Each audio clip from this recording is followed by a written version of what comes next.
सभी को नमस्कार, जय श्री राम। नमस्कार सर। नमस्कार मैम, कैसे हैं आप सभी? बढ़िया सर। ओके, चलिए। हाँ, एक बार ये मधु मैडम आवाज म्यूट करिए, ये वाला। जी सर जी। हाँ, चलिए। तो आज से हमारा 3 दिन का बहुत शानदार सेशन होने वाला है, केपी वैदिक नाड़ी का, है ना। और आज हम क्या सीखने वाले हैं, आप सभी को पता है? क्या सीखने वाले हैं आज हम? चैट बॉक्स में लिखिए, पता चले मेरे को। हाँ।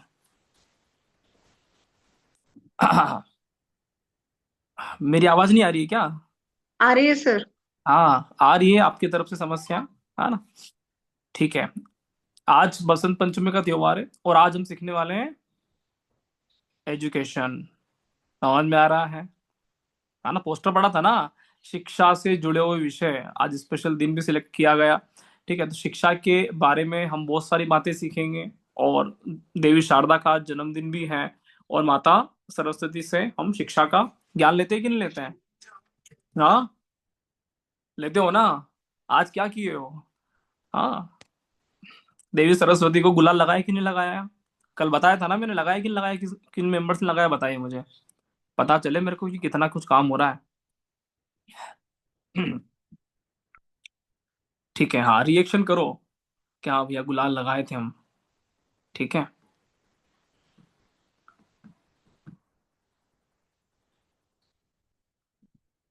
ठीक है, तो सभी वीडियो ऑन रखिए।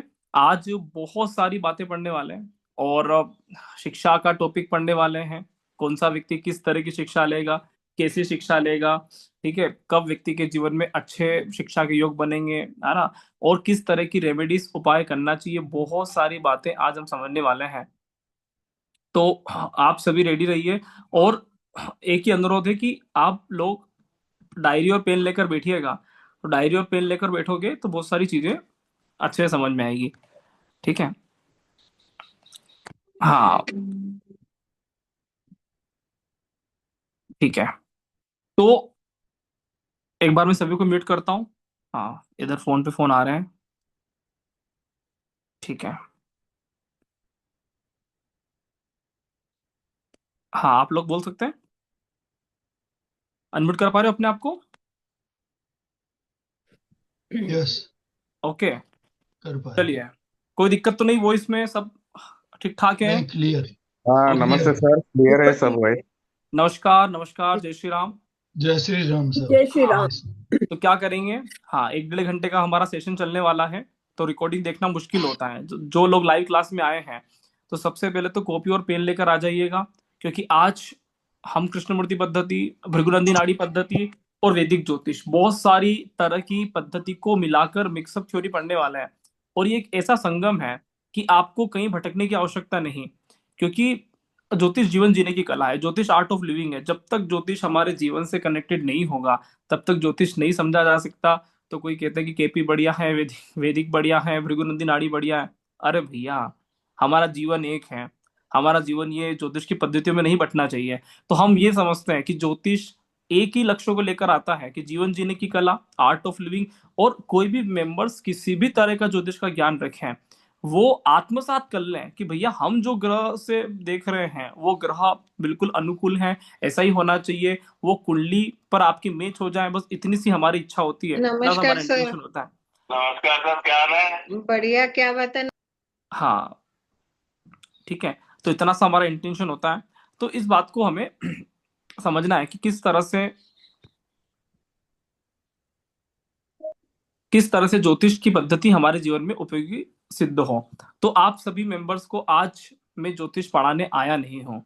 ज्योतिष आपके भीतर से प्रकट होगा और आप कहोगे कि हमने इतने साल तक ज्योतिष के अध्ययन में लगा दिए, लेकिन ऐसा कभी अंदर से प्रकट वाला विषय नहीं हुआ। तो एजुकेशन आप सभी लोग बहुत अच्छे से जानते हो, किस तरह से शिक्षा देखते हैं ये भी बहुत अच्छे से पता है।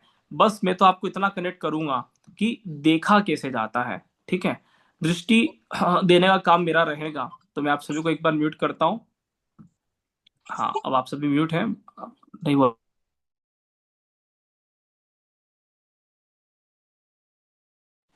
तो मैं आपको इतना सा समझाने आया हूं कि देखा कैसे जाता है। तो बहुत सारी बात करेंगे। चलिए, तो ज्योतिष जीवन जीने की कला समझिए।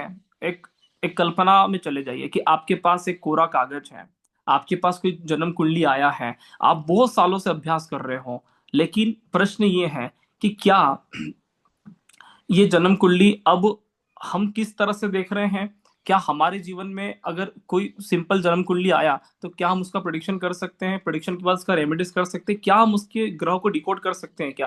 तो यहाँ पे जो भी मेंबर्स उपस्थित हैं, जिन्हों को ज्योतिष का बहुत अच्छा ज्ञान है, जिन्हों को नहीं है, जो पहली बार ज्योतिष में आए हैं, उन सभी के लिए बहुत उपयोगी साबित होगा। हमारा ज्योतिष ऐसा होता है कि जो व्यक्ति सामान्य विद्यार्थी हो वो भी समझ जाए। हाँ, तो हम जाते हैं स्टूडेंट के घर पे, कभी कभी ऐसा मौका मिल जाता है, तो वहाँ पे स्टूडेंट से ज्यादा उनके हस्बैंड वाइफ बच्चे वो लोग ज्योतिष में जुड़े हुए रहते हैं, बड़ा अच्छा लगता है। तो मैं बोलता हूँ कि क्या बात है ना? तो बोलते हैं कि सर क्लासेस इतना बढ़िया होता है कि हम सभी लोग आपस में कनेक्ट करते हैं। चलिए, सबसे महत्वपूर्ण सूचना, जो भी मेंबर्स अगर हमारे किसी भी ग्रुप में नहीं उपस्थित हैं तो मैं लिंक भेज रहा हूँ, आप सभी लोग ज्वाइन कर लीजिएगा। क्लासेस का रिकॉर्डिंग आपको हमारे यूट्यूब चैनल पे मिलेगा। अगर आप हमारे यूट्यूब चैनल को सब्सक्राइब नहीं किए हैं तो आप सब्सक्राइब करके रख सकते हैं। ठीक है, यहाँ से लाइव भी चल रहा होगा। अगर इन केस आप नहीं जुड़ पाते हैं तो आप यूट्यूब लिंक से भी देख सकते हैं। ठीक है, चलिए, तो सबसे पहले बात करेंगे शिक्षा देखा कैसे जाता है, किस तरह से शिक्षा का हमें किसी भी जन्म कुंडली पे अभ्यास करना चाहिए। तो आपके सामने एक स्क्रीन प्रेजेंट हो रहा होगा। ठीक है, स्क्रीन सभी को दिख रहा है? आप एक बार मैसेज करोगे तो फिर आगे बढ़ते हैं।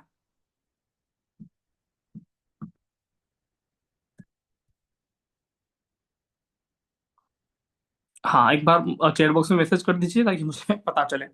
स्क्रीन दिख रहा है सभी को? अभी ब्लैंक स्क्रीन है। हाँ, ठीक है, चलिए, रिएक्शन भी कर सकते हैं आप लोग। अब मैं आपको देख पा रहा हूँ।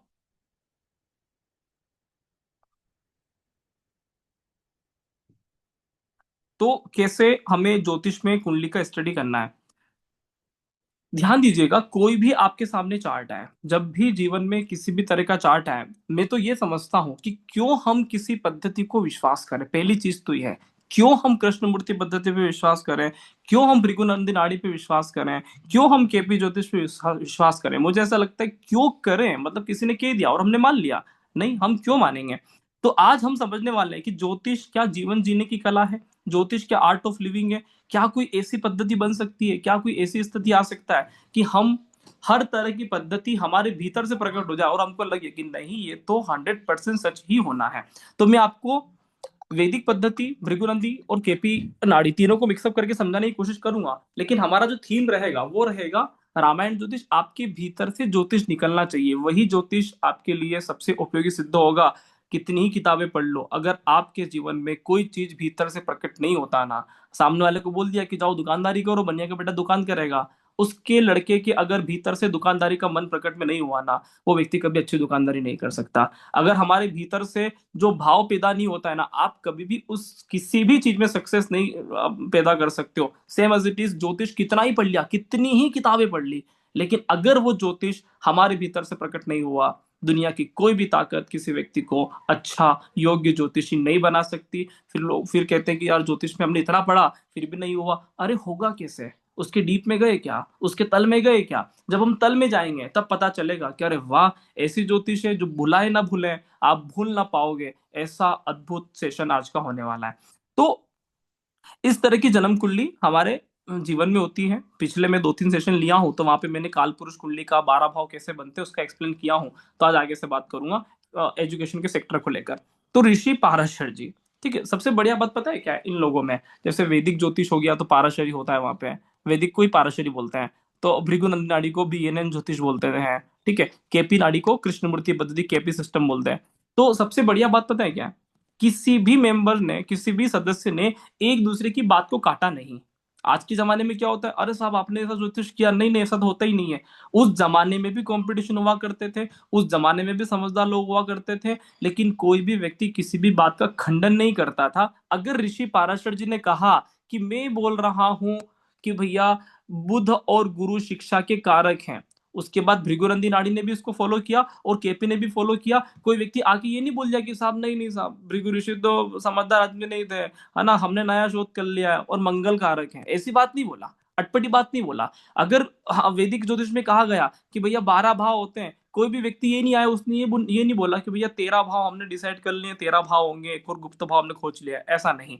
किसी भी तरह से 27 नक्षत्र का खोज किया गया तो 27 नक्षत्र ही होते हैं। तो इस बात को समझें कि हम जब भी किसी पद्धति को पढ़ें तो हमारे पास बेस क्या है, हमारे पास आधार क्या है। तो आधार होता है वैदिक, वैदिक इंसाइक्लोपीडिया ऑफ एस्ट्रोलॉजी। वैदिक से बढ़कर ना कभी कोई ज्योतिष हो सकता है, ना वैदिक से हटकर कोई शोध किया जा सकता है। हाँ, वैदिक वैदिक की कुछ बातों को आप अलग तरह से, एक नए तरह से एक्सप्लेनेशन कर सकते हो, अनुभव कर सकते हो, लेकिन वैदिक से बढ़कर कभी कुछ नहीं हो सकता।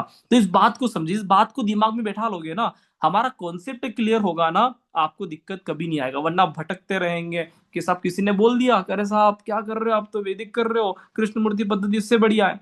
तो आपने बोल दिया अरे हाँ हाँ भैया भैया सही बोल रहा है यार, तो ऐसी बातें कर रहा था। देखो ऐसा ध्यान दीजिएगा, कोई भी पद्धति किसी का खंडन नहीं करती है। अगर आपको सच में बहुत अच्छे से ज्योतिष आता है तो हर चीजों का मंडन अपनी अंतरात्मा से कर लोगे। तो आज मैं आपको मंडन करना सिखाऊंगा, सारी पद्धतियों को जोड़ना सिखाऊंगा, क्योंकि हमारी क्लास ही जोड़ने का है ना। तो हमारी क्लास ही वैदिक, केपी और नाड़ी को जोड़ने का, गंगा यमुना सरस्वती का त्रिवेणी संगम जिसको आप कहते हो, उसी तरह से कृष्ण मूर्ति पद्धति, एडवांस थ्योरी, वैदिक ज्योतिष, है ना, प्राचीन ज्योतिष और भृगुनंदी नाड़ी पद्धति, सबको जोड़ने का कार्य करता है। तो रामायण ज्योतिष में आप सभी का स्वागत है। अब ये होती है कालपुरुष कुंडली। कोई व्यक्ति आके बोले, है ना, कि शिक्षा के भाव कौन से होते हैं। अच्छा, मैं आपको बोल दूंगा कि चलो ये भाव शिक्षा का होता है, ये भाव शिक्षा का होता है, ये भाव शिक्षा का होता है। मुझे ये समझ नहीं आता क्यों हम विश्वास करेंगे कि ये भाव शिक्षा का होता है। तो ऋषि पाराशर जी बहुत बढ़िया व्यक्ति रहे हैं ज्योतिष में, उन्होंने बहुत गहराई से कार्य किया है। हालांकि उनके पहले भी ऋषि थे, लेकिन उन्होंने एक बहुत सिस्टमेटिक तरीके से गणित, संहिता, होरा, सब पे इतनी बढ़िया तरीके से कार्यक्रम सेटअप बनाया। तो आज तक उनकी किसी बात का कोई कटान नहीं है, सिर्फ और सिर्फ मंडन ही किया जा सकता है। तो पाराशरी ऋषि बोलते हैं, अकॉर्डिंग टू ऋषि पाराशर जी, वो दो बातों को एक्सप्लेन करते हैं। उन्होंने ये कहा कि भैया पंचम भाव होता है विद्या का, लेकिन मैं ये कहूंगा कि आप विश्वास मत करना, आप आत्मसात करना कि पंचम भाव विद्या का होता है। क्यों भैया, नवम क्यों नहीं होता? मैं आपको सारी बात सिखाने वाला। उन्होंने ये बोला अपने ग्रंथों में कि पंचम भाव विद्या का होता है और नवम भाव उच्च शिक्षा का होता है। ठीक है। फिर कालांतर में केपी ज्योतिष आए, हाँ विद्वान व्यक्ति आए। फिर क्या हुआ कि कृष्ण मूर्ति पद्धति ने तो बहुत बढ़िया शोध किया था, लेकिन उनको फॉलो करने वाले लोग ऊपर नीचे हो गए। तो फिर क्या हुआ, उन्होंने बोल दिया कि नहीं साहब, पंचम भाव शिक्षा का नहीं होता है, चतुर्थ भाव शिक्षा का होता है। ठीक है। तो मैं आपको एक बात क्लियर कर देना चाहता हूं सारी चीजों को लेकर, कि यही से हमारी कंट्रोवर्सी चालू हो जाती है कि अरे यार ऐसा कैसे हो गया, उन्होंने तो ये बोला था। इस बात को ध्यान देना, सारी की सारी मैं आपकी कंट्रोवर्सी क्लियर कर देता हूं कि कैसे आपको स्वयं से अनुभव करना है। किसी भी व्यक्ति के बात पे विश्वास नहीं करना, आपकी अंतरात्मा बोलेगी और जो आपकी अंतरात्मा कहेगी वो परम सत्य है। और मैं आपकी अंतरात्मा से कहलवाऊंगा कि यस, यही ज्योतिष सत्य है। ठीक है, जो आपकी आत्मा ने अनुभव किया है, मैं मेरी ज्योतिष की बात ही नहीं कर रहा हूं, जो आपकी आत्मा ने अनुभव किया वही ज्योतिष सत्य है। तो पाराशरी का एक सिंपल सा फॉर्मूला है, वो फॉर्मूला कनेक्ट करूंगा। नक्षत्र इज इक्वल टू चंद्रमा, इसी से फिर दशा पैटर्न चालू होते हैं, और इसी से आपकी कृष्णमूर्ति पद्धति का इन्वेंशन हुआ है, जिसको बोलते हैं केपी सबलोड थ्योरी, जो कि महादशा पैटर्न से स्टार्ट हुआ है। जिसका जो मूल ग्रह था वो चंद्रमा था, जिसका मूल आयाम था वो नक्षत्र लोड था, और ये महादशा इसी को बोलते हैं। फिर एक और बात करते हैं ऋषि पाराशर जी, इसको बोलते हैं आरएल, है ना, इसको एसएल भी बोल सकते हो, आरएल की जगह एसएल, साइन लोड, राशि स्वामी। ठीक है।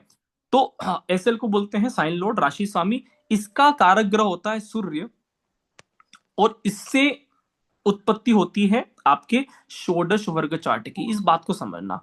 ठीक है। एसएल से षोडश वर्ग चार्ट की उत्पत्ति होती है, जो केपी का, जो वैदिक का आधार है। एनएल से केपी सबलोड चार्ट की उत्पत्ति होती है, जो केपी का आधार है। इस बात को समझ पा रहे हो? ये बात समझ में आ जाएगा ना, आपको पूरी ज्योतिष की गणित समझ में आ जाएगी। आप बोलोगे यार अच्छा, यहां से डिफरेंशिएट हुआ है, और क्यों हमें किन चीजों को फॉलो करना चाहिए, अब मजा आएगा। अब इस बात को समझें।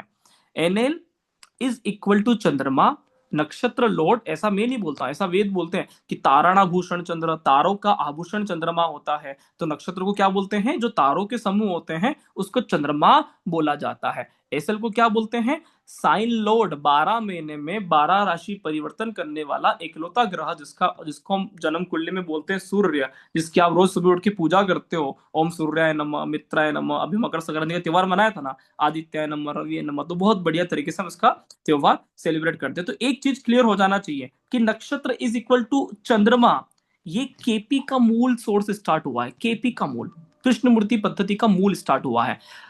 राशि इज इक्वल टू सूर्य, ये वैदिक का मूल स्टार्ट हुआ है। आप अनुभव करना कि वैदिक ज्योतिष वाले राशियों पे बड़ा फोकस करते हैं। हाँ भैया, आप किस राशि के हो, राशि पे बहुत फोकस होता है कि भैया आपका कन्या राशि है, आपका कर्क राशि है, तो राशि पे बहुत ज्यादा फोकस होता है। राशि का नाम लगभग लगभग सभी लोग सुने होंगे, और सबसे पहले ज्योतिष का आवंटन ही राशि के माध्यम से हुआ है कि 12 भाव और 12 राशियां, और इन्हीं 12 राशियों से 12 ज्योतिर्लिंग का स्थापना हमारे ऋषि मुनि ने किया था कि भैया हर व्यक्ति के जीवन में कुछ न कुछ प्रैक्टिकल रेमेडीज चलता रहे। इस पे ही बात करेंगे। तो इस बात को समझे हो आप कि नक्षत्र का अर्थ होता है चंद्रमा, और राशि का अर्थ होता है राशि। ठीक है, यही बात से लेकर पहली चीज क्लियर होती है, जो केपी वाला भी बोलता है और वैदिक वाला भी बोलता है कि ग्रह नक्षत्र के अधीन होता है, ग्रह एनएल के अधीन होता है, और राशि उसका कर्म होती है। इस बात को समझ लिया ना जिस मेंबर्स ने, मैं समझता हूं आपको ज्योतिष अंदर से प्रकट होगा, भीतर से आप खिल उठोगे, आपको लगा यार गजब हो गया, ऐसा ज्योतिष था। किसी भी ग्रह का एनएल जो होता है वो होता है उसका मन, चंद्रमा को बोलते हैं मन। किसी भी ग्रह का राशि लाड होता है, राशि लोड जो होता है उसको बोलते हैं कर्म। राशि को बोला जाता है ज्योतिष की भाषा में राशि कर्म है, नक्षत्र मन है। इसका एक नियम होता है, ग्रह नक्षत्र के अधीन होता है, जैसा नक्षत्र कार्य करता है वैसा राशि उसका रिजल्ट देता है।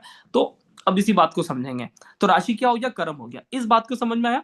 एनएल का अर्थ हो गया है मन, और राशि का अर्थ हो गया है कर्मास छोरी, जिस कर्म की बात करते हैं। तो अब मुझे कुछ पूछने की आवश्यकता नहीं है। अब एक बात बहुत चीज अच्छे से क्लियर हो गया कि राशि इज इक्वल टू कर्मा है।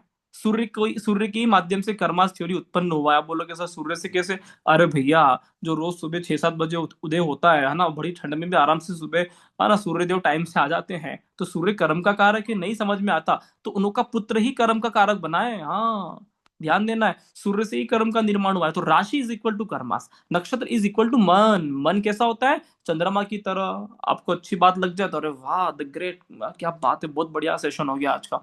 कुछ अटक जाए, अरे मजा नहीं आया। मन इतना चंचल है कि आधे घंटे में व्यक्ति कितना बदल जाता है ना, कभी हंस लेता है, कभी रो लेता है। तो इस बात को समझें। चलिए, तो एक चीज यहां समझ में आया कि राशि कर्म होता है। बस अब मुझे कुछ पूछना नहीं है, राशि कर्म होता है। अब आप लोग सभी बताइए मुझे, है ना, अपने अपने अपने मन में बताना, अनुभव करना, ऐसा कौन सा ग्रह है जिसको हम बोलते हैं कि टीचर है, जिसको हम बोलते हैं कि गुरु है। तो हम सभी को पता है कि हाँ भैया ऐसा तो एक ही ग्रह है जिसको बोलते हैं गुरु। तो गुरु कर्म का कारक हो गया। गुरु गुरु होता है टीचिंग का कारक, शिक्षा का कारक, एजुकेशन का कारक। आपके जीवन में अच्छी ज्योतिष मिले, अच्छा ज्ञान मिले, अच्छा नॉलेज मिले, आपके जीवन में हर तरह की किताबों का, वेदों का आप डीप अर्थ समझ में आए। पढ़ने से गुरु नहीं बनता। गुरु का अर्थ होता है जिसने भीतर से अनुभव किया हो और तीसरा नेत्र खोल लिया हो। हाँ, खुद का तीसरा नेत्र खोल लिया हो। पड़ोसी से नहीं पूछना पड़ रहा है कि हम सही है कि गलत, पता ही है कि भैया हम सही है। क्या पूछना किससे, हमको पता है हम सही है। जिस दिन ज्योतिष में इस तरह की भावना आने लग जाए कि हमको पता है हम सही हैं, आपको कभी किसी से पूछने की आवश्यकता नहीं। आप उसी दिन मान लेना कि ज्योतिष ने आपको चुना है, आप ज्योतिष को नहीं चुन रहे हो। चलिए, तो राशि इज इक्वल टू कर्मास। अब मुझे एक बात बताइए, गुरु की राशियां कौन सी होती हैं? तो सर गुरु की तो राशियां ये होती हैं, कौन सी राशि? ये गुरु की राशि होती है ना धनु राशि काल पुरुष कुंडली से। हाँ, ये कौन सी होती है? ये मीन राशि काल पुरुष कुंडली से। समझ में आ रहा है कि नहीं आ रहा है? कौन सी राशि में गुरु उच्च का होता है? तो यहाँ पर कर्क राशि में गुरु उच्च का होता है। तो कोई भी ग्रंथ कुछ भी बोले कि भैया शिक्षा के बाद हम तो ये मानते हैं, हम तो वो मानते हैं, हम तो ऐसा करते हैं वैसा करते हैं, सारी बातें छोड़ो। जो आपके गुरु ने राशियां अलॉटमेंट किया है ना, बस हाथ जोड़ के स्वीकार करो कि यही तीनों भाव शिक्षा के होते हैं। लिख लो कागज में, किसी भी ग्रंथ को देखने की आवश्यकता नहीं। ज्योतिष आप स्वयं जानते हो, स्वयं को जानने की कला ज्योतिष है। ज्योतिष वही जो भीतर से प्रकट हो जाए, गुरु ही आदमी किताब खोल खोल के देखेगा कि क्या सही है क्या गलत है, क्या गुरु बनोगे यार। ज्योतिष वही जो आपके भीतर महसूस हुआ, और आप किसी भी वेद पुराण से उसको लिंक करोगे, आपकी बातें और वेद पुराण की बातें बिल्कुल इंटरलिंक होना चाहिए, सेम कनेक्टिविटी होना चाहिए, वही ज्योतिष होता है। तो इस बात को समझें। तो शिक्षा के तीन भाव समझ में आया ना। जहां पर गुरु का रोल होता है, वही शिक्षा के भाव को निर्देशित करता है। आपसे कोई भी व्यक्ति पूछे कि जन्म कुंडली में केपी लगाओ, भृगुनंदी नाड़ी लगाओ, वैदिक लगाओ, कुछ भी लगाओ, कि भैया जन्म कुंडली में शिक्षा के भाव कौन से हैं, तो आप क्या बोलोगे?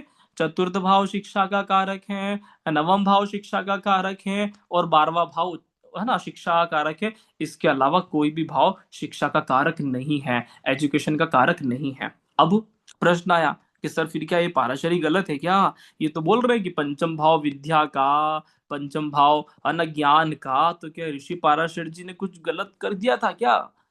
हाँ, तो ऐसा नहीं है। ऋषि पाराशर जी अच्छे व्यक्ति थे, उनकी बात का खंडन नहीं कर सकते, हमेशा मंडन ही करना पड़ेगा और मंडन ही करना चाहिए। पंचम भाव निश्चित तौर पे विद्या और ज्ञान का है, लेकिन 4, 9 और 12 शिक्षा का है। इस बात को समझें कि शिक्षा और ज्ञान में क्या फर्क आया। आप ऐसा तो नहीं समझ रहे हो कि शिक्षा और विद्या एक ही है?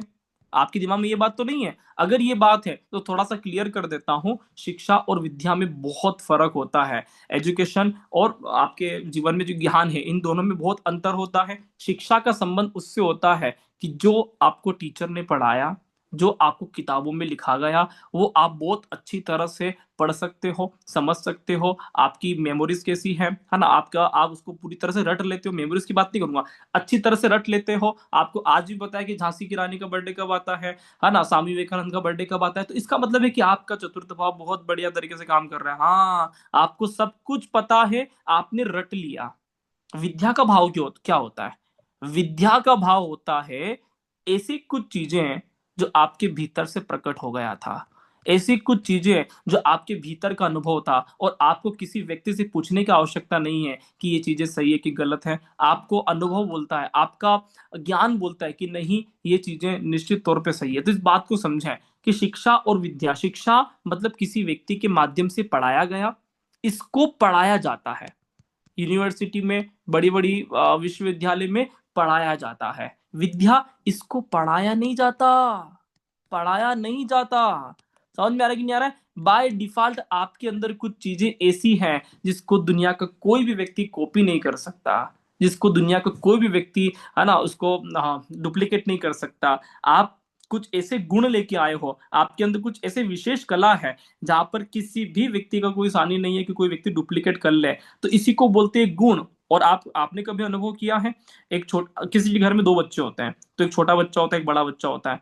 तो कोई फर्क नहीं पड़ता कि छोटा बच्चा है तो उसको है ना एक ही माता पिता से परवरिश होते हैं, लेकिन एक बच्चा बहुत गुणवान निकल जाता है, सेम परवरिश है कोई दिक्कत नहीं है, लेकिन एक बच्चा बहुत गुणवान निकल गया और दूसरा बच्चा थोड़ा सा है ना उस तरह का नहीं है। क्या कारण रहा? इसके पीछे एक ही कारण था कि ये जो चीजें हैं पंचम भाव, इसको बोलते हैं प्रकट हो जाना, प्रकट हो जाना। और मैं आपको जो ज्योतिष सिखाने वाला हूं, ये ना वो चतुर्थ भाव है, इस बात को ध्यान लगाना।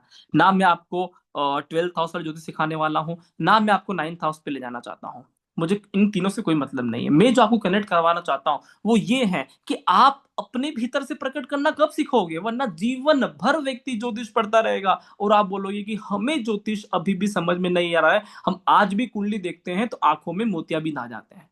तो हम नहीं चाहते कि आपकी आंखों में मोतियाबिंद आ जाए, हम चाहते हैं कि आप अंदर से जियोगे, अंदर से कनेक्ट करोगे तो बहुत कुछ सीखने को मिलेगा।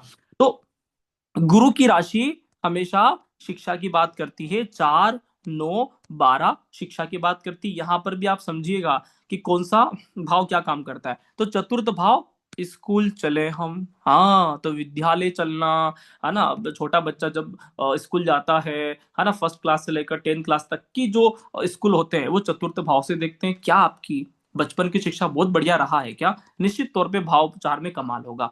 अगर आपकी उच्च शिक्षा बहुत बढ़िया तरीके से हो जाए तो निश्चित रूप से आपका नवम भाव मजबूत होगा। और अगर आप बहुत योग्य व्यक्ति हैं, और पीएचडी रिसर्च के लेवल से जुड़े हुए हैं, तो निश्चित रूप से आपका 12th हाउस मजबूत होना चाहिए। अब कैसे मजबूत होगा आगे मैं बात करूंगा, लेकिन मूल भाव यही है। चतुर्थ भाव स्कूल का, नवम भाव कॉलेज का, 12th हाउस आपके पीएचडी रिसर्च का, पंचम भाव आपकी कला का, है ना। तो वो थ्री इडियट पिक्चर थी ना, तो आमिर खान प्रोफेसर प्रोफेसर से बोलता है कि सर इंजीनियरिंग तो आप मुझसे बेहतर पढ़ा सकते हो, लेकिन मैं तो आपको ये बता रहा हूं कि पढ़ाते कैसे हैं। मैं आपको यही बता रहा हूं कि ज्योतिष जिया कैसे जाता है। इंजीनियरिंग जिस तरह से आमिर खान बोल रहा था ना कि आप, है ना, ऐसा नहीं कि नहीं पढ़ाया जा सकता, अच्छे से पढ़ाया जा सकता है, लेकिन पढ़ाना कैसे जाइए, आत्मसात कैसे हो, क्योंकि जब तक कोई चीजें आत्मसात नहीं होगी, आप कितनी ही बढ़िया ज्योतिष पढ़ लें, प्रिडिक्शन का इससे कोई मतलब नहीं है। आपको और बता दूं कि इन चीजों से प्रिडिक्शन नहीं है, प्रिडिक्शन आपकी इसी चीज से होता है कि आपने कितना अनुभव किया। चलिए, तो ये बात समझ में आया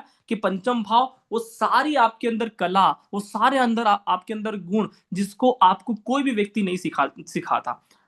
कभी आपने अनुभव किया है कि ऋषि मुनि बोलते हैं कि पंचम भाव प्रेम का, हाँ पंचम भाव प्रेम का, तो प्रेम के लोग चक्कर लगाते हैं ना, हाँ, तो किसको इसको प्रेम हो जाता है ना, तो सुबह से शाम तक उस लड़की के घर के आसपास चक्कर लगाते रहता है, हाँ जान करते उसी एरिया में जाता है कि भैया एक बार चलो कहीं, है ना, मंदिर जाने के बहाने मिल जाए आदमी।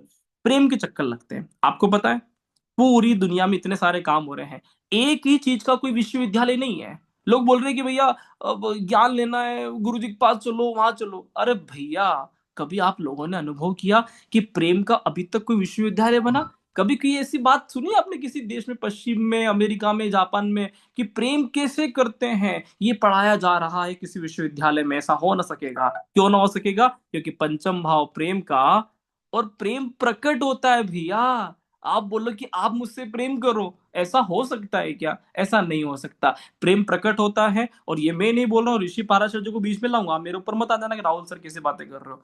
ध्यान देना है, क्या बोलते हैं, पंचम भाव में काल पुरुष कुंडली का सिंह राशि आता है। सिंह राशि किसका? सूर्य का। अब मत कहना कि सभी ग्रह सूर्य के चक्कर लगा रहे हैं, तो क्या सभी ग्रह सूर्य से प्रेम करते हैं क्या? हाँ, इसीलिए तो चक्कर लगा रहे हैं। अरे भैया, ये तो स्वाभाविक नियम है कि जो आदमी जब भी किसी से प्रेम करता रहेगा, वो व्यक्ति उसके इर्द गिर्द चक्कर लगाता रहेगा कि भैया बाबू तुमने खाना खाया क्या, हाँ तुम क्या कर रहे हो। दिन भर 4 फोन करके वही व्यक्ति आपको याद कर रहा होगा जो आपसे प्रेम करता है। इस बात को समझें। और ये चीजें कोई सिखाता नहीं है, प्रकट होता है। मैं आपको ये बात सिखाने की कोशिश कर रहा हूं कि पंचम भाव प्रकट होता है। इसी को बोलते हैं गुण का, इसी को बोलते हैं विद्या का, इसी को बोलते हैं आनंद का, और इसी को बोलते हैं, हाँ, जिसके लिए आप आए हो, ज्योतिष का। इस बात को समझें, ज्योतिष जीवन में किसी भी समय पढ़ाया जाएगा। वो कभी भी शिक्षा का विषय नहीं ले सकता, वो कभी भी ये बात नहीं कर सकता कि ज्योतिष शिक्षा के पाठ्यक्रम में ऐड हो। कौन सी शिक्षा की बात कर रहे हो? ज्योतिष जीवन जीने की कला है, ज्योतिष आनंद की बात करता है, ज्योतिष उच्च स्तरीय ज्ञान की बात करता है। भगवान श्री राम ने लिया, कृष्ण ने लिया, जहां जहां आनंद की बात हो वहां वहां ज्योतिष की बात हो, आदमी नाचने लग जाए, ऐसा होना चाहिए ज्योतिष। हाँ चलिए स्टार्ट करते हैं। तो चीजें क्लियर हो रहा है। चतुर्थ भाव, नवम भाव, 12th हाउस, यहाँ पर गुरु की राशि आती है, अतः यही भाव शिक्षा के। यहाँ पर सूर्य आता है प्राकृतिक रूप से। तो अब जन्म कुंडली में क्या देखोगे? क्या देखोगे? जन्म कुंडली में देखेंगे कि अगर किसी व्यक्ति का किसी भी तरह से सूर्य पीड़ित है या फिर पंचम भाव पीड़ित है, तो व्यक्ति, हाँ, व्यक्ति का विद्या, व्यक्ति का ज्ञान, व्यक्ति के आनंद, व्यक्ति के आप ये समझो कि प्रेम, है ना, और व्यक्ति उच्च स्तरीय अनुभव को लेकर हमेशा पीड़ित रहेगा। वो उच्च स्तरीय अनुभव, उच्च स्तरीय आनंद नहीं ले सकता। अगर पंचम पीड़ित है, अगर सूर्य पीड़ित है, वो व्यक्ति ज्योतिष का भी आनंद नहीं ले सकता। ज्योतिष कर बहुत सकते हैं आप, बहुत ज्योतिष करने वाले मिलेंगे आपको कि हाँ हम कर रहे हैं, हम कर रहे हैं। क्या ज्योतिष जीते जीते हैं, ज्योतिष पढ़ते पढ़ते कभी आनंद का अनुभव लिया है? अगर लिया है तो सच में पंचम को जी लिया। चलिए, तो ये जो समझना है। अब देखो, एजुकेशन में आपको सिंपल सिंपल कुछ फंडामेंटल नियम बता देता हूं। जन्म कुंडली में कैसे करना है शिक्षा का फलित, अभी तक आपको क्लियर हुआ कि रूल 1, शिक्षा के भाव को स्टडी करें। कौन से शिक्षा के भाव? हाँ, किसी कोई भी ग्रंथ कुछ भी बोल दे, आपके हृदय ने बोल दिया ना कि 4, 9, 12 शिक्षा के भाव होते हैं, आंखें बंद करके बोलो, क्योंकि राशि ही कर्म होता है, राशि ही कर्म होता है। और सिर्फ ये गुरु के लिए बात नहीं बता रहा हूं मैं, ये सभी ग्रह के लिए। समझो कि आप बोलोगे कि सर दूसरे ग्रह के लिए भी, हाँ दूसरे ग्रह के लिए भी। अगर आपको समझ में आए कि शुक्र के काम देखना है, कल अपन विवाह की बात भी पढ़ेंगे, तो शुक्र का काम कौन सा है? 2 और 7। शुक्र की राशि क्या होती है? Second number, seventh number, 12th house. तो विवाह के भाव कौन से? 2, 7, 12। हाँ, विवाह के भाव लिखो। 2, 7, 12 विवाह के भाव हो गए। कुछ कहने की आवश्यकता नहीं, कुछ पढ़ने की आवश्यकता नहीं। आपसे कोई पूछे कि भैया कर्म का कारक कौन सा होता है, कर्म के भाव कौन से होते हैं, क्या पूछना? शनि कर्म का कारक है, 10 और 11 कर्म का कारक है। किससे कुछ पूछना है क्या? आपसे कोई पूछे कि आनंद का, ईश्वरी मिलन, प्रभु मिलन, भक्ति भाव का भाव कौन सा है, क्या देखना? पंचम भाव, आनंद का, परम आनंद का। अहम ब्रह्मास्मि वाला फील कौन कर सकेगा?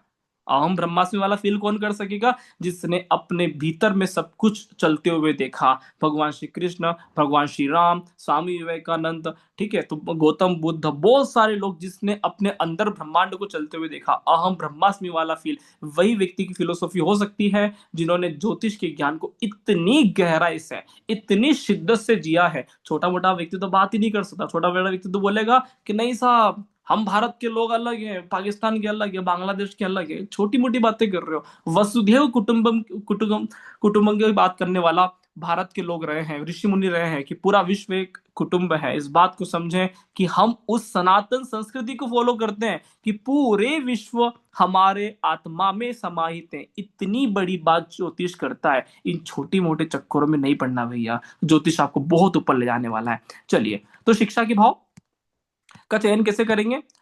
तो कैसे देखें जन्म कुंडली में? तो सबसे पहले शिक्षा के भाव को देखो। कैसे देखेंगे? आपको पता ही है, 4, 9, 12 शिक्षा के भाव। सेकंड, शिक्षा के कारक ग्रह कौन से होते हैं? गुरु नेचुरल कारक ग्रह का होता है क्योंकि वो ज्ञान देता है, और बुध ज्ञान लेता है। अतः बुध भी शिक्षा का कारक ग्रह के रूप में काउंट करेंगे, क्योंकि बुध से हमारी बुद्धि देखी जाती है और गुरु से हमारा ज्ञान देखा जाता है कि आप क्या उस ज्ञान को आत्मसात कर सकते हैं। चलिए, रूल नंबर 3 कैसे देखेंगे? तो पाराशय योग, भृगु नंदी नाड़ी योग और केपी सूचकों के सामंजस्य के माध्यम से मैं कोशिश करूंगा कि मैं तीनों योगों को आपको बहुत अच्छे से समझा पाऊं। चौथा, वक्री ग्रह का स्टडी करें, है ना। वक्री ग्रह पाराशरी का एक बहुत स्टैंडर्ड नियम है। जो भी प्लैनेट्स वक्री होता है और वक्री ग्रह के एनएल में होता है तो बहुत सारे उसके जीवन में फ्लक्चुएशन आते हैं, है ना, अप डाउन आते हैं। इसी तरह से लास्ट, कर्तरी योग और युति दृष्टि पे विचार करें। अब इतने सारे योग को देखेंगे कैसे? तो सारी चीजें मैं आपको बहुत बारीकी से समझाने वाला हूँ। एक सामान्य एस्ट्रोलॉजर, एक सामान्य व्यक्ति भी यहाँ पे आज क्लास में आए हैं, उनको मजा आ जाएगा। और जो बहुत सालों से ज्योतिष कर रहे हैं ना और फिर भी दिक्कत आता है ना, उनको भी समझ में आ जाएगा कि ज्योतिष देखना कैसे है, ज्योतिष पढ़ा कैसे जाता है, ज्योतिष किस तरह से जीवन जीने की कला है। ज्योतिष सिखाया नहीं जा सकता, ज्योतिष प्राकट्य होता है। दुनिया का ना कोई व्यक्ति कभी ज्योतिष सिखा सकता है, ना ज्योतिष सिखाने वाला मास्टर किसी युग में हुआ। ज्योतिष तो स्वयं का अनुभव है, जीवन जीने की कला ज्योतिष है। चलिए, कैसे इसको जीवन जीने की कला से अपन कनेक्ट करेंगे, और मैं आशा करता हूँ कि आप बहुत आनंद में क्लास में अनुभव करोगे। तो कारक प्लेनेट ऑफ एजुकेशन, है ना, स्कूल के लिए बुध, कॉलेज के लिए गुरु, है ना, और पीएचडी रिसर्च के लिए शनि और राहु। अब ये क्यों, ऐसा क्यों होता है? तो मैं आपको बताता हूँ थोड़ी सी चीजें, आपको मजा आएगा कि ऐसा होता क्यों है। प्राइमरी लेवल ऑफ एजुकेशन, जब भी हम बात करेंगे कि भैया जो छोटा बच्चा होता है, 0 से 2 साल 3 साल का बच्चा होता है ना, तो उसका एजुकेशन कारक ग्रह होता है चंद्रमा। एक छोटा सा उदाहरण दूंगा। मैं रहता हूं मनासा मध्य प्रदेश। कहाँ रहता हूं? मनासा मध्य प्रदेश, नीमच जिले में, ठीक है। 1947 भारत पाकिस्तान का विभाजन हुआ। भारत पाकिस्तान के विभाजन के कारण कई सारे पंजाबी समुदाय के लोग इधर नीमच डिस्ट्रिक्ट में मनासा तहसील में आए। तो वहां पे क्या हुआ कि मनासा में, नीमच में भी इतने पंजाबी नहीं है। तो यहाँ पे पंजाबी लोग बहुत अच्छे से कल्चर सेलिब्रेट करते हैं, बहुत अच्छे लोग हैं। तो इतने पंजाबी वहां पर भी नहीं है, लेकिन यहाँ पर बहुत सारे पंजाबी आए। आज यहाँ पे 2000 से ऊपर पंजाबी लोग निवास करते हैं। तो ये लोग थे बिल्कुल पाकिस्तान के। तो ये लोग यहाँ पे आए। अब हमारी जो बोली है बेसिकली, वो बोली है मालवा।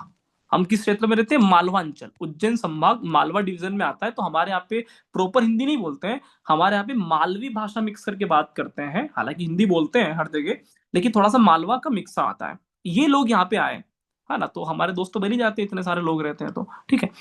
ये लोग अपने घर में आज भी उनकी लोकल लैंग्वेज का यूज करता है। जब हम अपने दोस्तों के यहाँ पे खेलने जाते थे, पढ़ने जाते थे, तो वहां पर भैया पता नहीं क्या बुराई कर रहे हैं कि भलाई कर रहे हैं, मम्मी उन्होंने क्या किया हमको पता नहीं है, ठीक है, बस कह रही है, वो दोस्त समझ रहा है, पता नहीं क्या बोल रहा है, लेकिन कुछ कुछ कहा, हमें कुछ भी समझ में नहीं आया। वो उनकी लोकल लैंग्वेज थी, और 5 साल का बच्चा भी लोकल लैंग्वेज को समझ रहा है। इस क्षेत्र में, पूरे क्षेत्र में पंजाबी कोई भी नहीं बोलता।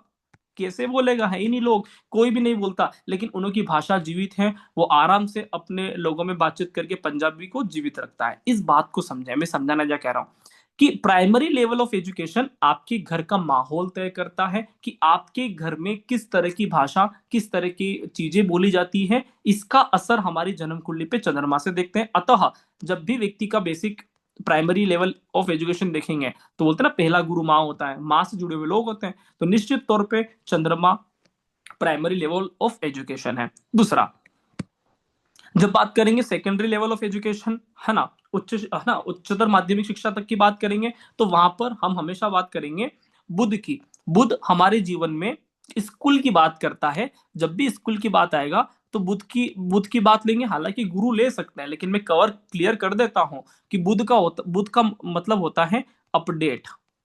क्या होता है, अपडेट। ऐसा कोई व्यक्ति जो आपको अपडेट मिले, तो first, second, third, fourth, fifth, sixth, seventh, eight, nine, ten, ठीक है, आपने कभी अनुभव किया है, बच्चे लगातार अपडेट होते हैं। हाँ, तो अपडेट का कारक होता है बुध। जिस युग में हम रह रहे हैं, वो युग भी बुध का है। तो यहाँ पे अपडेशन इतना जरूरी है कि भैया, ना ना, कोई आईफोन लॉन्च होता नहीं है, उसके बाद उसके ऊपर वाला वर्जन तैयारी में बैठा है कि आप हो जाए, फिर हम हमारा बुक करें। इस बात को ध्यान रखें। तो बुध को बोलते हैं अपडेट। बच्चे बहुत अपडेट होते हैं, इसीलिए स्कूल का कारागृह कौन सा हो गया, बुध हो गया। आपको वहां पे हर तरह के, हर वेरायटी के बच्चे मिलेंगे। ठीक है, तो आज हमारे पीछे स्कूल इनोसेंट चिल्ड्रन एकेडमी, जहाँ पे मैं पढ़ता हूँ, तो वहाँ पे डांस वांस हो रहे हैं। नर्सरी के बच्चे ने भी किए, फर्स्ट क्लास के बच्चे ने भी किए, फिफ्थ क्लास के बच्चे ने भी किए, क्योंकि आज सरस्वती वंदना का प्रोग्राम रखा गया था। तो अलग अलग बच्चे अलग अलग तरह के डांस कर रहे हैं, है ना, तो वेरायटी बहुत सारी है। कॉलेज में बात आता है गुरु का। गुरु का अर्थ होता है जहां पर एक ज्ञान का आप आत्मसात कर सके, आपके अंदर इतनी बुद्धि विकसित हो जाए, आप एकाग्र हो जाए, तो उसको बोलते हैं गुरु। लास्ट आता है शनि और राहु। ये शनि और राहु को बोलते हैं पीएचडी और रिसर्च का कारक है। थोड़ी सी बात को गहराई से समझना कि क्यों अलग अलग कारक अलग अलग चीजों के लिए हैं। अगर आपकी जन्म कुंडली में चंद्रमा बहुत बढ़िया होगा, तो आप प्राइमरी लेवल एजुकेशन बहुत अच्छे से करोगे। मतलब इसका मतलब ये नहीं कि बस प्राइमरी करेगा, इसका मतलब ये है कि आप वहां के लोगों में, समुदाय में बात करके कनेक्टिविटी बना पाते हो। हाँ, आपका कनेक्शन है। ऐसा नहीं कि भैया आप, है ना, बड़े स्कूल में पढ़ लिए हो, तो आप ऐसे बोलते हो कि सॉरी, हमें तो बात ही नहीं करना था इस भाषा में। ऐसा नहीं होगा। वो व्यक्ति वहां के लोगों से, वहां की जड़ से कनेक्ट रहेगा। जिस भी व्यक्ति का चंद्रमा बहुत मजबूत होता है, वो अपने रूट्स से कनेक्ट होते हैं। उनको बहुत गर्व लगता है कि आज हम संस्कृत में मंत्र पढ़ेंगे, आज हम अपनी लोकल भाषा में बात करेंगे। गर्वित अनुभव करते हैं। ऐसा थोड़ी है कि भैया अंग्रेजी बोलेंगे और सामने वाले को ऐसा समझेंगे। जो भी ऐसी बातें करता है, उसका चंद्रमा डेट खराब चंद्रमा है। क्या करना, जिस व्यक्ति को अपने रूट से प्रेम नहीं है, उन सारे लोगों का चंद्रमा खराब है। हमें भारत से प्रेम नहीं, भारत की कल्चर से प्रेम नहीं, संस्कृति से प्रेम नहीं, मंदिरों से प्रेम नहीं, ब्राह्मणों से प्रेम नहीं, गीता से प्रेम नहीं, रामायण से प्रेम नहीं, ज्योतिष से प्रेम नहीं। सबके चंद्रमा खराब। देखो ही मत, कुंडली में कुछ भी करने की आवश्यकता ही नहीं है, सब कुछ खराब। चलो, सेकेंड, बुध से हम देखते हैं शिक्षा। आपको पता है, जब हम छोटे बच्चे थे, तो हमारे स्कूल में ज्यादा सब्जेक्ट हुआ करते थे। ठीक है, तो कम से कम 6 सब्जेक्ट होते थे, हिंदी, इंग्लिश, मैथमेटिक्स, फिर क्या, सोशल साइंस, साइंस, है ना, और भी एक दो सब्जेक्ट, है ना, जीके सीके बहुत सारे। तो 6 8, छोटे बच्चे के तो और ज्यादा होते हैं, 6 7 8 सब्जेक्ट होते हैं, और इनकी बार बार टेस्ट होते हैं। जैसे ही हम सब्जेक्ट सिलेक्शन करते हैं, कॉलेज पे आते हैं, तो भैया अब सिलेक्शन हो गया कि भैया या तो कॉमर्स लेने में चला जाएगा, या साइंस में चला जाएगा, या बायोलॉजी में चला जाएगा। अब सिलेक्शन हो गया है, अब आवश्यकता नहीं है। जिसका गणित में बिल्कुल भी फोकस नहीं है, ठीक है, तो उसको बोलेंगे तुम आर्ट्स से ले लो। थोड़ा बहुत फोकस है, अच्छा खासा वैदिक गणित में फोकस है, मैथमेटिक्स में, उसको बोलते कॉमर्स से ले लो। जिसका अल्फा बीटा गामा में फोकस नहीं है, उसको बोलो तुम फोकस है तुम्हारा साइंस से ले लो। तो कॉलेज में आते से ही सब्जेक्ट सिलेक्शन होते हैं, ध्यान देना है।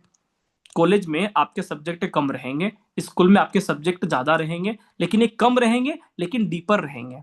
आप गहराई से स्टडी करोगे, तो गुरु में गहराई है और बुध में गहराई नहीं है, बुध में वेराइटी है। इस बात को समझें कि कौन सा ग्रह क्या काम करता है। बुध वेराइटी देता है बहुत सारे सब्जेक्ट का, और गुरु डीप स्टडी देता है। ये हर जगह चलता है, ना सिर्फ एजुकेशन में, जबकि हर जगह आपके जीवन जीने की कला में, आपके है ना, रिलेशनशिप में, हर जगह। आपके रिलेशनशिप में क्या होना चाहिए, गहराई होना चाहिए, डीपनेस होना चाहिए, डीपर से डीपर रिलेशनशिप पति पत्नी का। ये थोड़ी कि वेराइटी हो कि भैया ये नहीं बात कर रही तो किसी और से बात कर लेंगे। ना ना भैया, कैसी बातें कर रहे हो, इस बात को समझें।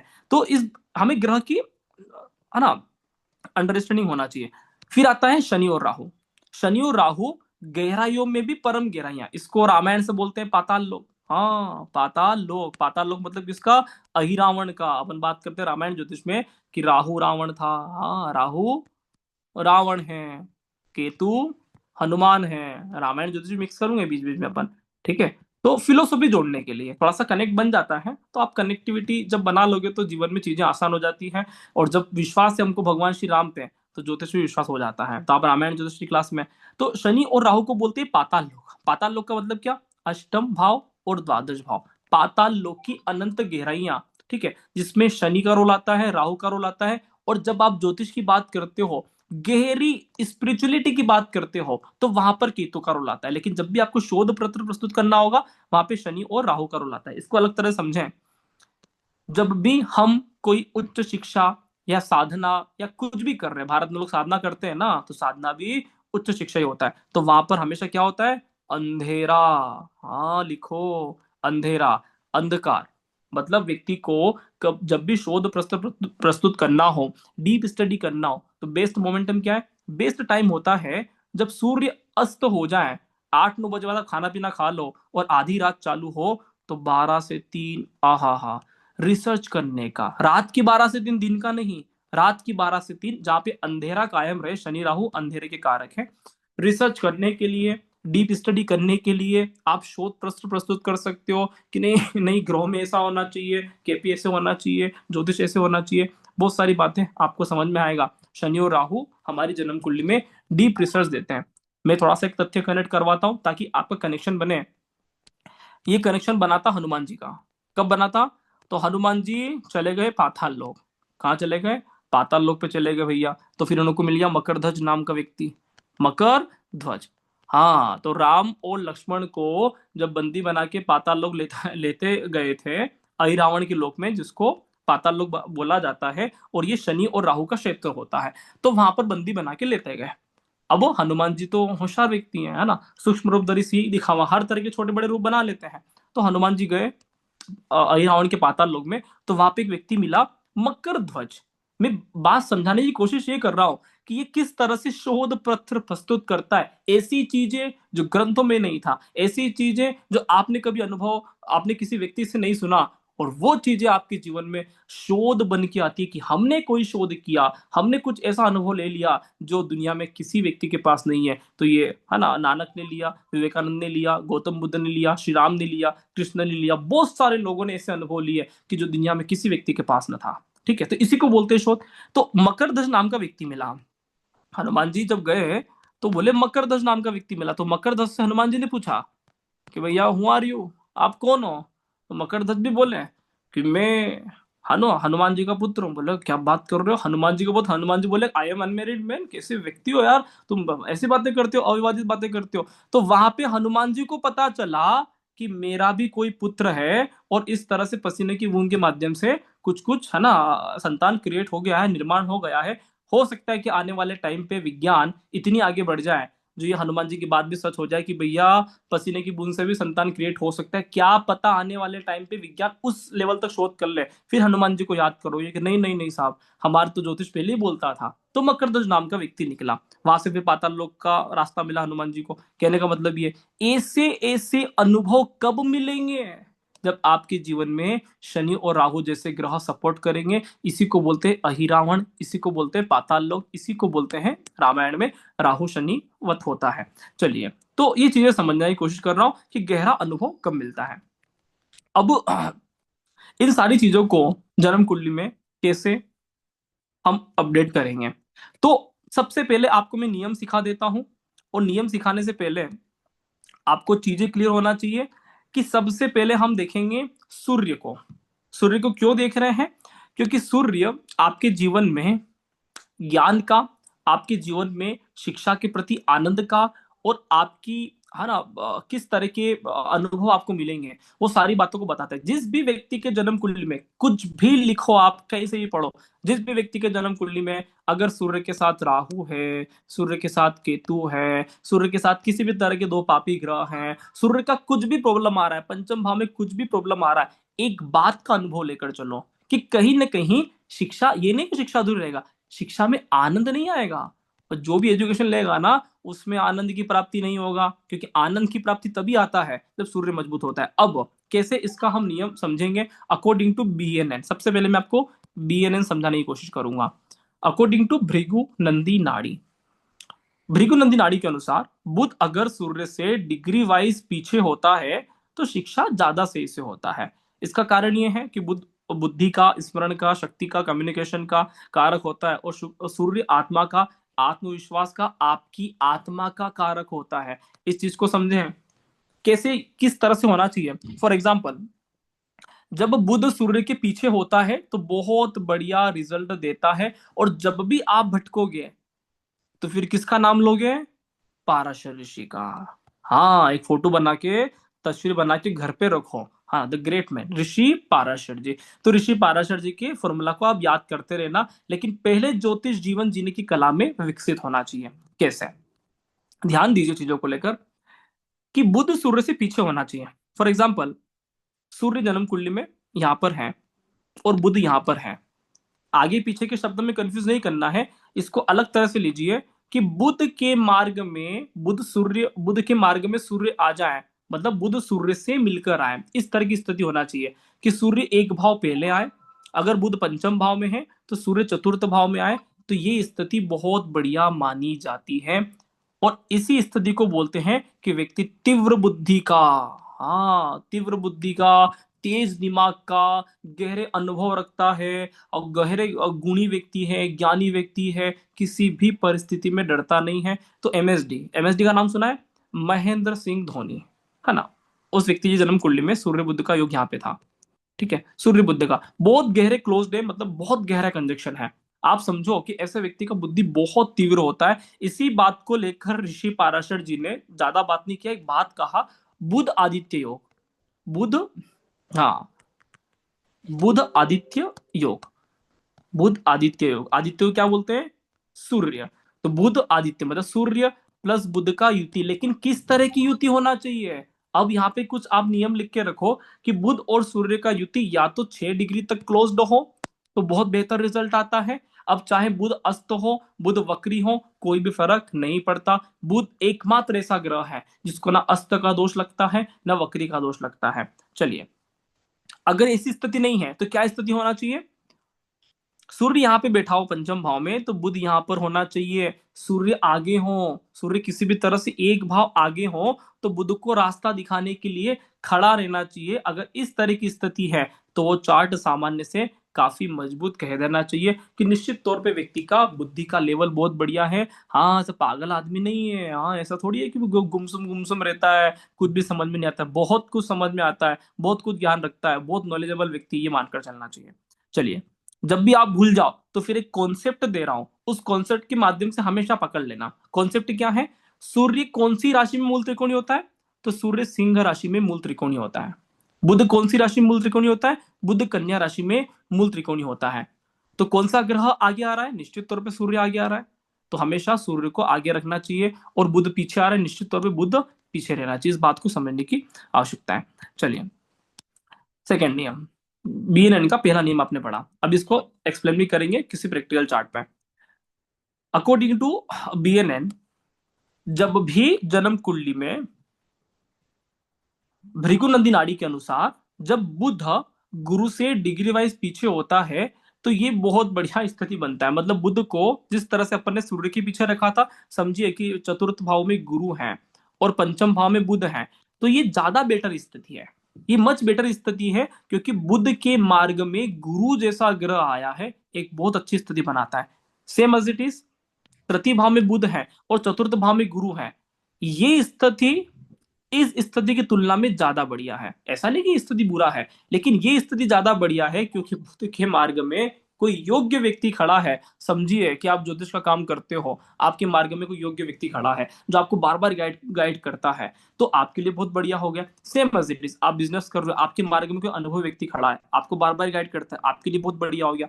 तो बुध के मार्ग में अगर गुरु जैसा ग्रह रास्ते में है तो ये एक बेटर स्थिति बन जाती है। चलिए, तो क्या होता है इसका रिजल्ट, क्या? शिक्षा और ज्ञान में संतुलन बना रहता है, शिक्षा अधिक अच्छे से हो जाती है, कंफर्टेबली गुरु आराम से आरामदायक शिक्षा करवा देता है, गहन अध्ययन शोध में रुचि होता है, सही निर्णय लेने की क्षमता होती है। इसी बात को लेकर पारस्य ऋषि ने एक योग दिया था, सूर्य प्लस गुरु को जीवात्मा योग। अगर किसी व्यक्ति की जन्म कुंडली में सूर्य और गुरु का संबंध है तो उसको बोलते हैं कि आत्मा पहले से ही काफी जानकार है, काफी नॉलेजेबल है, अच्छी आत्मा, अच्छा व्यक्ति है, सही निर्णय लेने की उसके अंदर क्षमता है। वो व्यक्ति टूटा फूटा नहीं है, उसको पता है कि क्या सही है क्या गलत है। चलिए, ये चीज क्लियर हुआ। अब ध्यान दीजिएगा, बुध ये दो ग्रह के आगे पीछे आएगा तो बहुत बढ़िया है, लेकिन ऐसा थोड़ी है कि जन्म कुंडली में आपको ऐसी ही स्थिति मिलेगी। तो अब कुछ विशेष परिस्थितियां बुध के साथ हो सकती हैं जिसको आपको अनुभव लेना बहुत जरूरी है। और जब आप इन चीजों का अनुभव लोगे ना तो आप किसी भी पद्धति से चार्ट देखो, आप बोलोगे अरे मजा आ गया, ये क्या मजेदार चीज बताया सर ने, ठीक है, तो है ना, एकदम पैसा वसूल स्थिति होगा। बुध बिहाइंड मून एंड विनस, बुध अगर चंद्रमा और शुक्र के पीछे होगा तो क्या होगा, व्यक्ति के अंदर क्या चीजें होगी, क्रिएटिविटी होगा, रचनात्मक कलात्मक कार्य होगा। ध्यान दीजिए चीजों को लेकर कि यहां पर मान लीजिए किसी भी जगह, मान लीजिए कि यहाँ नवम भाव में किसी, यही मान लीजिए कि फोर्थ हाउस में चंद्रमा बैठा हुआ है, थर्ड हाउस में वीनस बैठा हुआ है, पंचम भाव में मरकरी बैठा हुआ है, ठीक है, ऐसी स्थिति हो गई। हालांकि बुध शुक्र पास पास रहते हैं, तो यहाँ पे वीनस मान लो, यहाँ पे चंद्रमा मान लो, कुछ भी मान लीजिए, हमको तो सपोज करके चलना है। फोर्थ हाउस में शुक्र है, थर्ड हाउस में चंद्रमा है और पंचम भाव में बुध है, ठीक है। अगर इस तरह की स्थितियां हैं कि बुध के मार्ग में चंद्रमा और शुक्र जैसे ग्रह आ रहे हैं और कोई भी ग्रह नहीं आता, तो भैया वो व्यक्ति ज्यादा क्रिएटिव, कलात्मकता, रचनात्मकता, बहुत अच्छी तरह से ज्ञान लेने का अधिकारी हो जाता है, व्यक्ति को तरह तरह के ज्ञान मिलते हैं। तो ऐसा व्यक्ति क्या करेगा, तो ऐसा व्यक्ति अगर स्कूल में होगा ना तो क्या करेगा, गेम्स पीरियड में घूमने फिरने जाएगा, हाँ घूमेगा फिरेगा, फिर क्या करेगा, डांस प्रोग्राम में, एनुअल फंक्शन में, आज कौन सा गीत गाना है, आज बर्थडे पे कैसे पार्टी को सेलिब्रेशन करना है, इन चीजों में ध्यान ज्यादा लगाएगा। ऐसा क्यों हुआ, क्योंकि आपका जो बुद्ध था, बुद्धि, उसके मार्ग में अगर चंद्रमा और शुक्र जैसे ग्रह आएंगे तो व्यक्ति बहुत ज्यादा क्रिएटिव माइंडसेट वाला होगा, हर तरह की कलात्मकता और रचनात्मकता गुण व्यक्ति के अंदर रहेंगे। कुछ भी ज्यादा समझ में नहीं आए तो एक व्यक्ति को याद कर लेना, हाँ कृष्ण, उछल कूद करने वाला, इधर के घर में उधर जाके बात करने वाला, माखन चुराने वाला, बहुत ज्यादा मस्तीखोर, बहुत ज्यादा चंचल स्वभाव के, बहुत ज्यादा क्रिएटिविटी के और बहुत साफ मन के होते हैं, एकदम है ना, महिलाओं के प्रिय व्यक्ति होते हैं। योग समझ में आया। चलिए, बुध अगर मंगल और केतु के पीछे बैठता है, किसी भी तरह से अगर बुध का, मान लीजिए बुध यही मान लेते हैं कि बुध यहां बैठा है और किसी भी तरह से अगर केतु फोर्थ हाउस में आ गया, बुध पंचम भाव में है और केतु फोर्थ हाउस में है, एक उदाहरण के रूप में दे रहा हूं, आप किसी भी भाव में मान सकते हैं, तो क्या होगा, व्यक्ति के जीवन में बाधाएं आएगी, हाँ लिखो कागज में, ठीक है। केतु क्या करता है, या तो बाधाएं क्रिएट करेगा या फिर व्यक्ति के जीवन में काफी स्पिरिचुअलिटी को घोल देगा, आध्यात्मिक शक्ति उस व्यक्ति के जीवन में बहुत प्रबल होती है, बाय डिफॉल्ट वो व्यक्ति, है ना, शुरुआत में लोगों से कटा कटा सा रहने वाला, बहुत स्पिरिचुअल माइंडसेट वाला होता है, हर किसी से बात नहीं करता, ऐसा व्यक्ति हो सकता है। केतु हर किसी से नहीं जुड़ता, इस बात को समझें, चंद्रमा सभी सभी से जुड़ता है और केतु हर किसी से नहीं जुड़ता, इस बात को समझें। अगर बुध के मार्ग में केतु आता है, बुध के मार्ग में, तो व्यक्ति हर किसी से बात नहीं करता, उसके दोस्त सिलेक्टेड होंगे, उसके लोग सिलेक्टेड होंगे, वो काफी बड़े बड़े लोगों से मित्रता रखेगा और कटा कटा सा अपने जीवन में रहने वाला हो सकता है अगर उसको योग्य व्यक्ति नहीं मिला। ऑब्स्टेकल्स देता है शुरुआती शिक्षा में। मंगल आ गया, कुंजवत केतु, ऋषि पाराशर जी अच्छे आदमी थे, ठीक है। तो कुंजवत केतु मंगल आ गया, बुध के मार्ग में अगर मंगल आ जाता है तो क्या बोलेंगे, शिक्षा में बाधाएं आएगी। ये मानकर चलो कि ऐसे व्यक्ति थोड़े से प्रैक्टिकल होते हैं, थोड़े से व्यवहारिक होते हैं, अकॉर्डिंग टू ऋषि पाराशर जी, कि बुध और मंगल एक दूसरे के शत्रु है। हाँ, एक दूसरे को देखे तो बिल्कुल आग वाग लगाते हैं। समझ में आ रहा है कि नहीं आ रहा है? तो बुध और मंगल एक दूसरे के शत्रु स्वभाव वाले होते हैं। अगर मंगल आगे है, बुध पीछे है, तो निश्चित तौर पे व्यक्ति थोड़ा सा ज्यादा प्रैक्टिकल होता है, टीचर की बात कम सुन पाता है। इस तरह के व्यक्ति के जीवन में अनुभव आएंगे, हर्डल्स आ सकते हैं, ऑब्स्टेकल्स आ सकते हैं। जितना अच्छा पढ़ने में होना चाहिए उतना अच्छा नहीं होता, सीधी सी बात है, लेकिन व्यवहारिक बहुत होते हैं मंगल वाले। चलिए, बुध के रास्ते में शनि और राहु आएगा तो खूब संघर्ष देगा, लेकिन खोजी बनाता है। ध्यान देना है कि राहु फोर्थ हाउस में आ गया, बुध पंचम भाव में आ गया। तो बुध के मार्ग में राहु आ गया, आगे वाले भाव में बैठा था, तो बुध राहु से मिल के आया, तो क्या होगा, होशियारी। ये होशियारी कौन देता है, होशियारी, ये चालाक, चालाकी, लोगों को वेशाख नंदन समझने वाला।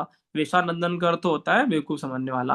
तो होशियारी देना, चालाकी देना कौन देगा, अगर बुध के मार्ग में राहु होगा तो वो टीचर की बात भी नहीं मानने वाला, टीचर से ज्यादा समझदार समझने वाला, हर चीजों में उसकी स्थितियां इस तरह से होती हैं। चीजें क्लियर है? तो ये बातों को हमको समझना है कि किस तरह के मार्ग में कौन से ग्रह आएंगे तो क्या क्या होने वाला है।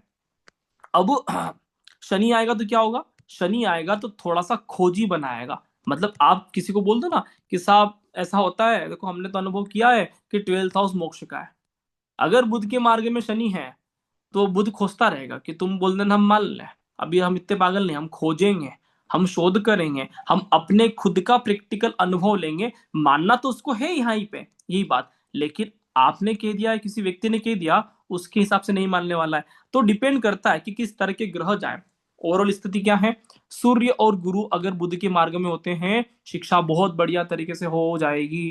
क्यों, सूर्य और गुरु को सदा सत्य का कारक कहा जाता है, और शिक्षा वही जो सत्य को आत्मसात करवाए। शिक्षा वह नहीं जो सिर्फ धन कमाने का रास्ता दिखाए और असत्य बातें बता दे। शिक्षा वही जो सत्य हो, शिक्षा वही जो हर युग में बिल्कुल परफेक्ट हो। किसी भी युग में जाकर आप बात करोगे कि 5+5 कितने होते हैं, तो 10 होते हैं। इसलिए गणित सबसे बड़ी शिक्षा है। भारत के लोगों का अनुभव पंचांग से रहा है ना, दुनिया भर में बातें होती कि भैया जीरो, हमने बहुत खोज किया है, ऐसा किया वैसा किया। अरे भैया, जब भारत में ईस्ट इंडिया कंपनी पहली बार आई, वास्को डिगामा ने भारत का खोज किया ना, उससे पहले भारत में पंचांग रहते थे और वो लोग ये बैठे बैठे बता देते थे गणित के माध्यम से। हाँ, कोई कलाकारी नहीं था उनके पास कि क्या होता था, गणित के माध्यम से बता देते थे कि भैया इस साल उत्तरी गोलार्ध में ग्रहण होगा, फिर दक्षिणी गोलार्ध में ग्रहण होगा, इतनी बजे तक ग्रहण होगा, इस दिन ग्रहण होगा, और उसी दिन ग्रहण होता था।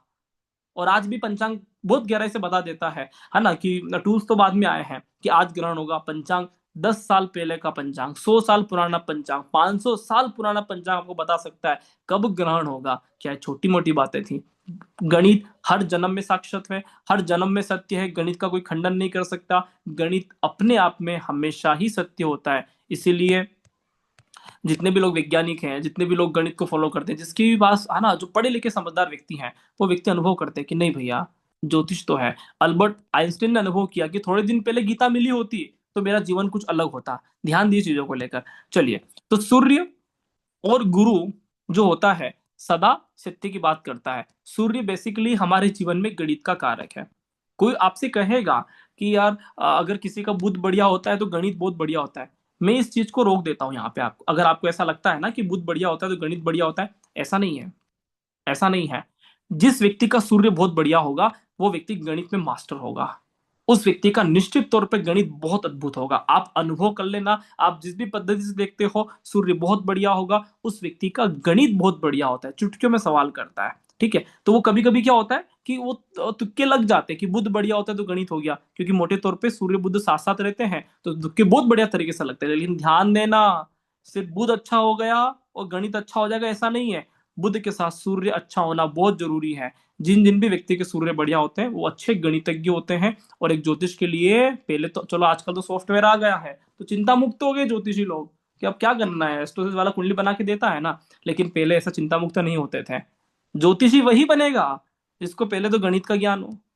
हाँ, ज्योतिषी वही बनेगा जिसको पहले गणित का ज्ञान हो, महादशा अंतरदशा सारा निकाल पाए। तो छोटे मोटे आदमी ज्योतिषी बनते ही नहीं थे। अब ये तो कलयुग में बाढ़ आ गया। मैं कहता हूँ आज सॉफ्टवेयर बंद हो जाए, 99% तथाकथित ज्योतिष मार्केट से बाहर हो जाए। उनको यही नहीं पता कि लगन चार्ट कैसे बनाते हैं, उनको यही नहीं पता कि कौन सी राशि कब बदलती है, उनको यही नहीं पता कि वक्री मार्गी कैसे होता है, नहीं पता गणित। पूरी तरह से गणित से आदमी उलट हो गया है। अगर सिर्फ गणित की बात आ जाएगी, गणित सॉफ्टवेयर नहीं करेगा, 99% ज्योतिषी मार्केट से ऐसे गायब होंगे, ऐसा लगेगा कि खत्म हो गया, ज्योतिष का युग ही खत्म हो गया। ध्यान देना है, बिना गणित कोई व्यक्ति ज्योतिषी नहीं बन सकता। तो सूर्य उच्च स्तरीय ज्ञान, और उच्च स्तरीय ज्ञान क्या है, गणित।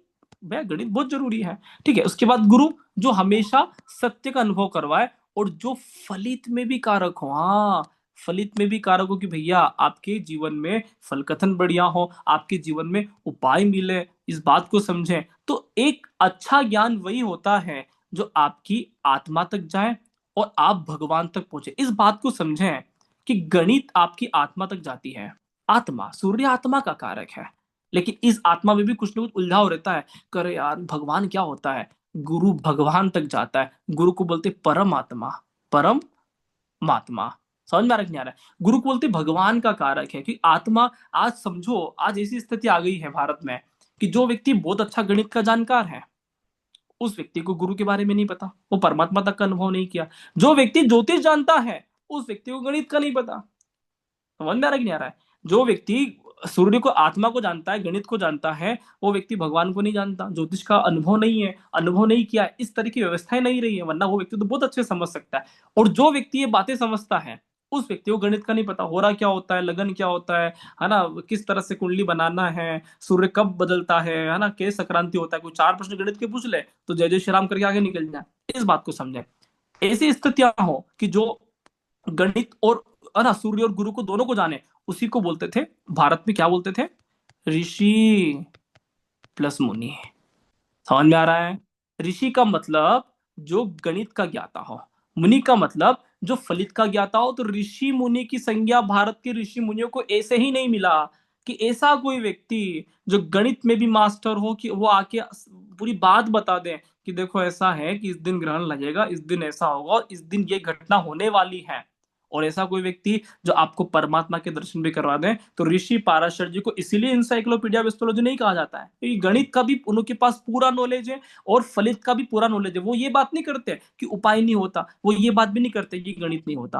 वो बात करेंगे भाव चलित चार्ट का, वो बात करेंगे रेमेडीज का, वो बात करेंगे योग का, वो बात करेंगे फलित का, वो बात करेंगे दशा का, वो बात करेंगे किस समय कौन सी दशा लगना चाहिए, वो बात करेंगे चंद्रमा का, वो बात करेंगे सूर्य का। ऐसा व्यक्ति आपके जीवन में होना चाहिए। चलिए, तो मैं बहुत भाग्यशाली व्यक्ति हूँ, मेरे पास ऐसा व्यक्ति है, professor Manish Tiwari sir, the great man. है ना, जितना उन्होंने गणित में पकड़ है उतना ही वो फलित के ज्ञाता है। तो शायद यही कारण है कि जब भी मैं कहीं फंसता हूँ तो मेरे पास ऐसे अल्टीमेट व्यक्ति है, तो मुझे हर जगह से निकाल के लाते हैं कि अरे भैया कहाँ फंसे हुए हो, ये देखो हम आपको आगे की बात बताते हैं। चलिए, तो इन चीजों को समझना है। तो समझ में क्या आया, सूर्य और गुरु आपके जीवन में गणित के कारक हैं, आपके जीवन में भगवान के कारक हैं। और सत्य क्या है, कोई व्यक्ति पूछे कि सत्य क्या है, सत्य क्या है, सत्य एक ही चीज होता है पूरी दुनिया में। अगर सत्य कुछ है तो वो होता है गणित। 5 × 5 अमेरिका भी बोलेगा 25 है, रशिया भी बोलेगा 25 है, और भारत भी बोलेगा 25 है, और कनाडा भी बोलेगा 25 है। लेकिन बोल दे कि भैया भगवान राम है, और तो गड़बड़ा जाएगा मामला। करे कैसे बात कर रहे हो, तुम्हारे यहाँ राम है, हमारे यहाँ तो वो है, हमारे यहाँ तो वो है ना, गड़बड़ा जाएगा मामला। तो इस बात को समझें कि सबसे बड़ा चीज होता है गणित। ठीक है, इसी बात को लेकर ऋषि मुनि फिर बहुत गहरे से बात किए हैं कि शून्य का कारक होता है सूर्य। हाँ, शून्य कारक ग्रह होता है सूर्य। हाँ, न्यूमरोलॉजी मत चले जाना कि एक नंबर सूर्य का होता है। शून्य का कारक ग्रह होता है सूर्य, जो कि आत्मा का कारक है। ठीक है, और गुरु का कारक ग्रह होता है, गुरु को बोलते हैं भगवान, ठीक है, तीसरा नेत्र, जो आपकी तीसरी नेत्र खुलवा दे उसको बोलते हैं भगवान का कारक है। तो हमारी जन्म कुंडली में सूर्य और गुरु के आगे कोई भी, सूर्य और गुरु जिस भी ग्रह के साथ बैठे होंगे तो निश्चित तौर पे वहां पे आपकी आत्मा और आपके साथ भगवान खड़े हैं, मानकर चलो उसी भाव से जुड़कर कार्य करें, बहुत यूनिक स्थिति आपके जीवन में मिलने वाला है। तो बहुत सारी बातें हो जाएगी, मेरे को आगे बहुत सारी बातें कवर करना है, लेकिन मैं आशा करता हूँ कि आपको समझ में आएगा। थोड़ा सा कनेक्ट कनेक्ट बना देता हूँ कि सूर्य को बोलते हैं शून्य का कारक है, केतु को बोलते हैं दशमलव पॉइंट, समझ में नहीं आ रहा है, केतु मतलब दशमलव का कारक है। जब आप ऊपर जब प्रकाश का, है ना, स्थिति देखने जाओगे कि भैया कौन सा, क्योंकि यहाँ पे क्या चलता है कि दूरियां चलती है, किलोमीटर, है ना, पृथ्वी को नापना हो तो ऐसी ऐसी, जब आप ब्रह्मांड को नापोगे ना तो क्या चलेगा, speed of light, light year, कौन सा मतलब प्रकाश वर्ष, प्रकाश वर्ष में नापा जाता है, तो वहां पे दशमलव चलता है, क्या चलता है, पॉइंट। पॉइंट को बोलते हैं केतु। इसलिए मैं हमेशा बात करता हूँ कि जो व्यक्ति गणित को अध्ययन करता है, जो व्यक्ति आध्यात्म को अध्ययन करता है, दोनों एक ही व्यक्ति है यार, किसी बात कर रहे हो, आध्यात्म को अनुभव करने वाला और गणित को अनुभव करने वाला, दोनों में एक ही व्यक्ति समझता हूं। इसीलिए कि कभी आप जीवन में अनुभव करना, मेरी बात मत मानना, अनुभव करना कि जब हम बचपन में मैथमेटिक्स के सवाल करते थे तो 2 घंटा कैसे डूब जाते थे। क्या आप कभी सोशल स्टडी में डूबे हो, ऐसा कभी ना हुआ। क्या आप कभी विज्ञान में डूबे हो, ऐसा कभी ना हुआ। आप कभी अंग्रेजी में डूबे हो, ऐसा कभी ना हो सकेगा। लेकिन जब गणित में अल्फा बीटा गामा लेमड़ा थेमड़ा जब सवाल आया कि भैया वैदिक गणित का किसी भी तरह का, 2 घंटे आप डूब जाते थे, आपको जब तक उत्तर नहीं मिलता था तब तक आप उसमें लगे रहते थे। कारक है गणित, मतलब आपको डूबने पे मजबूर कर दे कि ऐसा हुआ तो क्यों हुआ। आचार्य रामानुजम, है ना, भारत के बहुत बड़े मैथमेटिशियन थे, खैर भारत के लोगों ने नहीं समझा तो बेचारे विदेश गए, बहुत सारा अनुभव लेके आए। ठीक है, समझ में आ रहा है। तो गणित का कारक मतलब सूर्य, दशमलव का कारक जो बहुत गणित का भी बहुत उच्च स्तरीय, इसको बोलते हैं केतु। और जो, ठीक है, जहां पे गुरु की बात आती है तो गुरु को बोलते हैं, क्या बोलते हैं ज्योतिष में, मैं तो आपको कनेक्ट करवाने वाला हूं, प्रकाश का कारक है, ज्योतिष वाले ऐसे बोलते हैं, मैं नहीं बोलता, और वर्ष का कारक है। इसी बात को विज्ञान बोलते हैं कि गुरु लाइट ईयर का कारक है। कौन सा year, light year. Light year का अर्थ होता है प्रकाश वर्ष का कारक गुरु होता है। ये ज्योतिष में भी तो लोग यही बोल रहे हैं, विज्ञान कोई नई बात थोड़ी कर रहा है। लाइट ईयर आपकी फिजिक्स में आएगा कि भैया लाइट ईयर क्या होता है, आप पढ़ लेना वहां पे जाके, चीजें क्लियर हो रहा है। तो सूर्य और गुरु अगर बुध के आगे होगा, क्या शार्प माइंडेड वाला व्यक्ति, अद्भुत ज्ञान, अद्भुत बुद्धि उसका चलेगा, गणित में भी और ईश्वरीय सत्ता को समझने में भी। अतः जब भी बात करें बुध आदित्य योग, बहुत बढ़िया, अगर क्लोज्ड कंजक्शन हो और स्थिति ये वाली बने कि बुध बुध आगे, सूर्य के आगे बुध हो, ठीक है ना, बुध पीछे होना चाहिए, मतलब इस तरह से।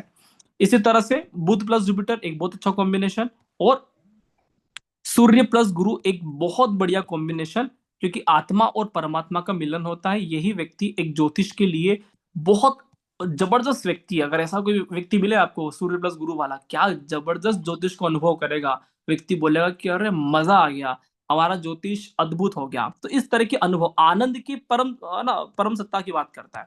चलिए, अब ये हो गया अपना वैदिक भृगुनंदी नाड़ी पे थोड़ा सा कमाल, हालांकि इसमें थोड़े से वक्री ग्रह वाले सिद्धांत हैं, ठीक है, वो भी मैं कवर करवा दूंगा। किसी भी चार्ट का शिक्षा का स्तर देखने के लिए क्या देखना है, ओवरऑल बुध गुरु, सूर्य गुरु से पीछे है क्या, आगे है क्या, देख लें। वक्री न हो तो ज्यादा बढ़िया है, वक्री ग्रह होगा तो ऋषि पाराशर जी को फिर याद करना पड़ेगा।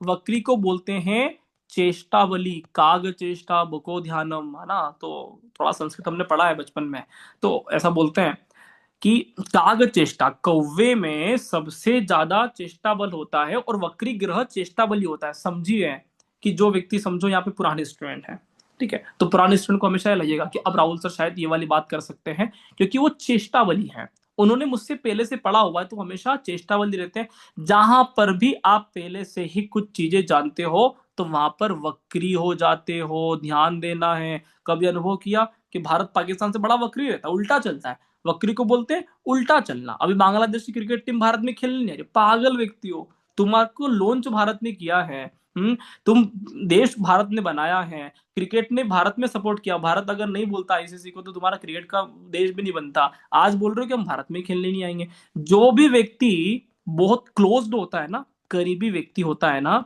उसी को ज्योतिष की भाषा में कहा जाता है कि जब भी कोई ग्रह पृथ्वी से बहुत कनेक्टेड हो जाता है, करीबी हो जाता है, तो वो वक्री हो जाता है। तो भारत को, बांग्लादेश को क्या भारत वक्री लग रहा है, पाकिस्तान को क्या भारत वक्री लग रहा है, अमेरिका को नहीं लग रहा, चाइना को नहीं लग रहा। समझ में आ रहा है कि नहीं आ रहा है? जो आपके साथ रहकर कुछ समय गया ना, तो उल्टा दिखता है। इस बात को समझें, क्योंकि इन लोगों ने, भारत के लोगों को अनुभव किया है। तो वक्री ग्रह क्या होते हैं? नहीं हो तो ज्यादा बढ़िया, होता है तो फिर क्या होता है, हाँ गड़बड़ कर देता है, डिसीजन गड़बड़ कर देता है। कैसे है? फॉर एग्जाम्पल, बुध शिक्षा कारक है, बुध स्वयं वक्री हो, बहुत बड़ा इशू नहीं होता। बुध रेट्रो होके अगर मंगल के नक्षत्र में है, और Mangal is also retro, then big problem, बड़ी समस्या हो गई कि भैया आप वक्री ग्रह होते हुए वक्री ग्रह के एनएल में कैसे चले गए। अगर ऐसी स्थितियां हैं तो निश्चित तौर पे बुध गड़बड़ा जाएगा। अब जो काम करना चाहता था वो नहीं करेगा। सेम एज इट इज गुरु वक्री है, इतना बड़ा इशू नहीं है। लेकिन वक्री होकर, है ना, ऐसे नक्षत्र में चले गए जो, मान लीजिए शनि है, गुरु शनि के नक्षत्र में चला गया, शनि भी वक्री है। अब ये गुरु जिस तरह से काम करने आया था ना, वैसा काम नहीं करेगा। इसलिए बोलते हैं कि वक्री मतलब उल्टा चलता है, किसी की कहा सुनी में ऊपर नीचे आ जाता है, बाद में पछताता भी है। चलिए, ओके। लास्ट में गुरु और बुध के पॉजिटिव कॉम्बिनेशन देखें, केपी एडवांस सिग्निफिकेंट है, ये कुछ पार्ट होते हैं। कोशिश करूंगा कि आप लोगों को समझा पाऊं, है ना, कोशिश करते, कितना समय होता है। चलिए, तो हाँ, अब एक और चीज आता है कि रिसर्च और शोध के लिए क्या। देखो, रिसर्च और शोध के लिए शनि और राहु जैसे ग्रह प्राइम होते हैं। इन दोनों ग्रह के अलावा कोई भी ग्रह आपको शोध पत्र प्रस्तुत नहीं करवा सकता।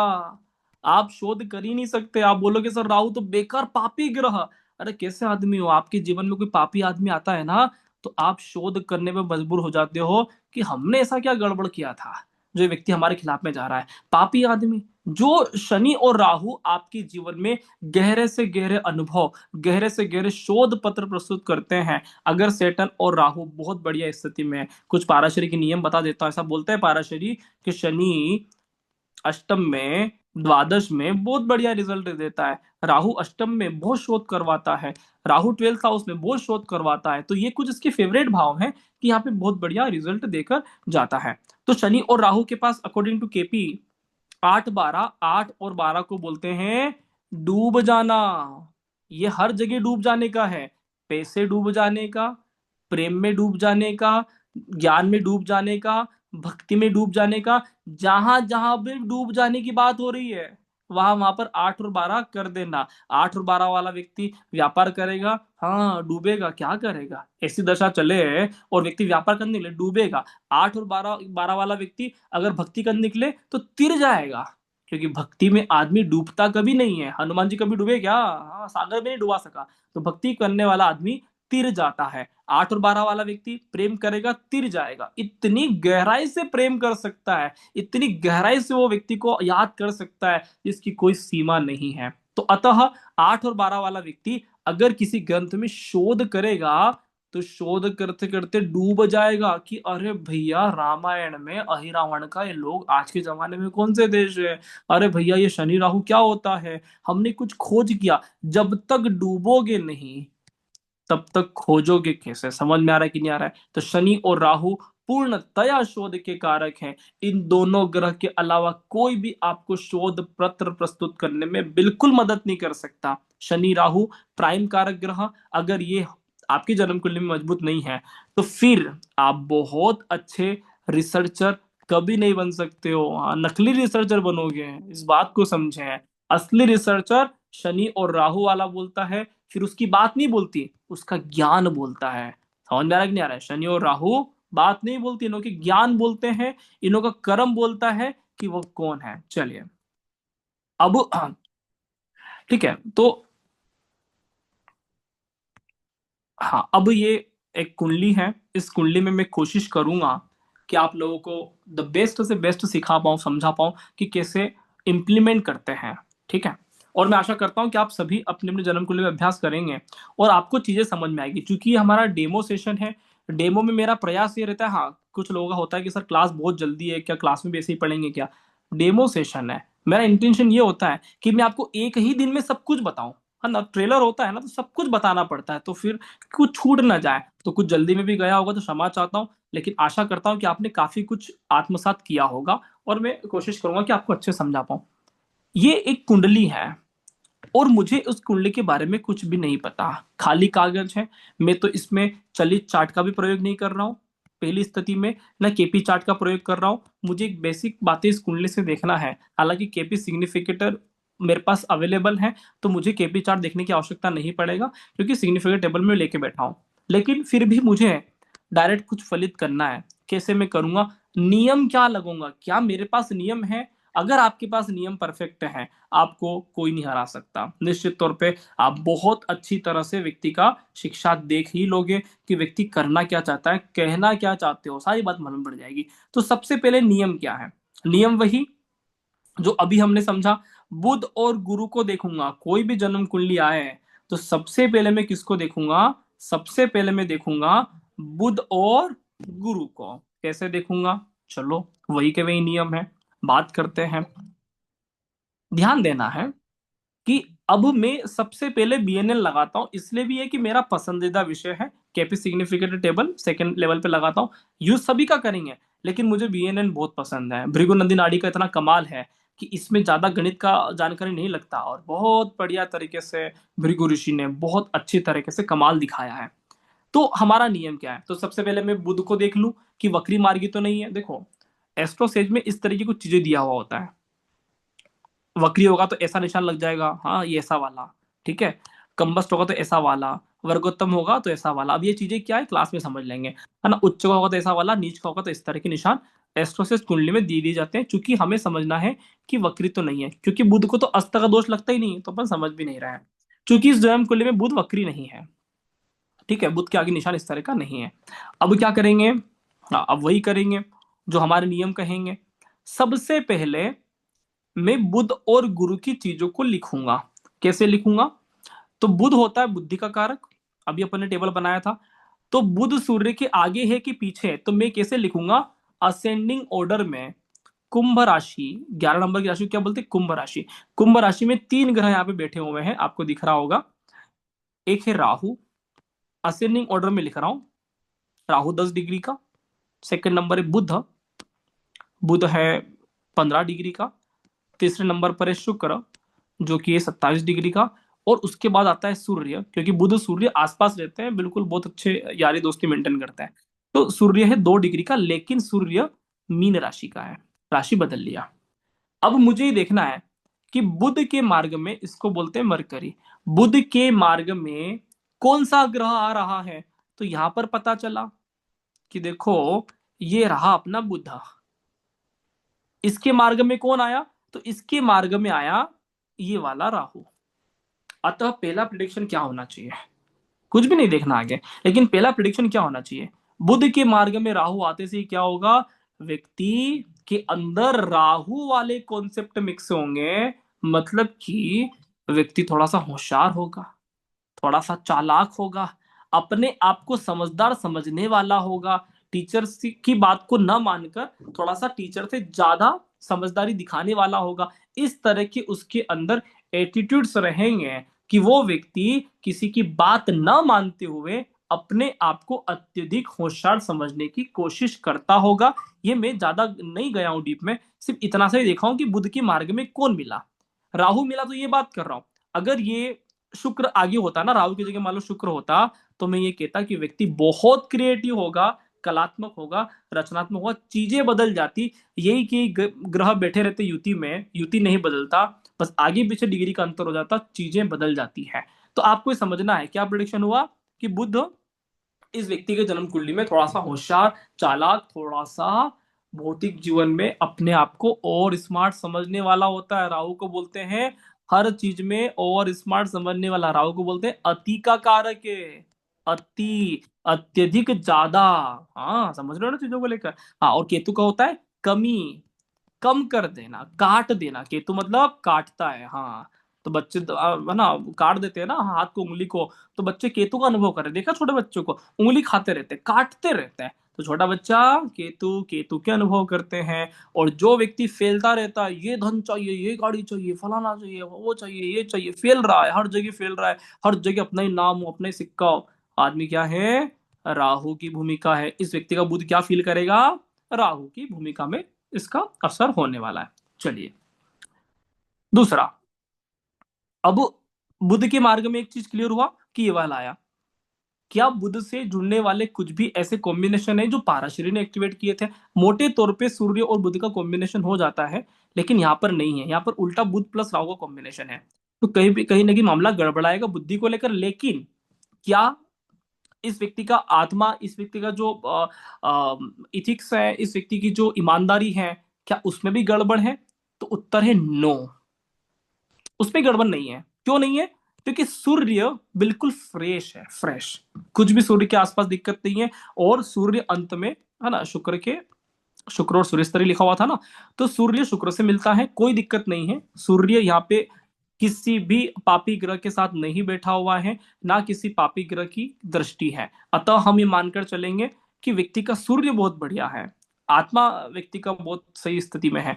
थोड़ा बहुत व्यक्ति बुध से देखते हैं धन कमाने की कला, और बुध राहु के साथ होता है तो लालची बनाता है, शुक्र राहु के साथ होता है तो कामी बनाता है, गुरु राहु के साथ होता है तो महाज्ञानी बनाता है। हाँ, महाज्ञानी, दशानन रावण जैसा। ये समझो इस बात को, चीजें क्लियर है।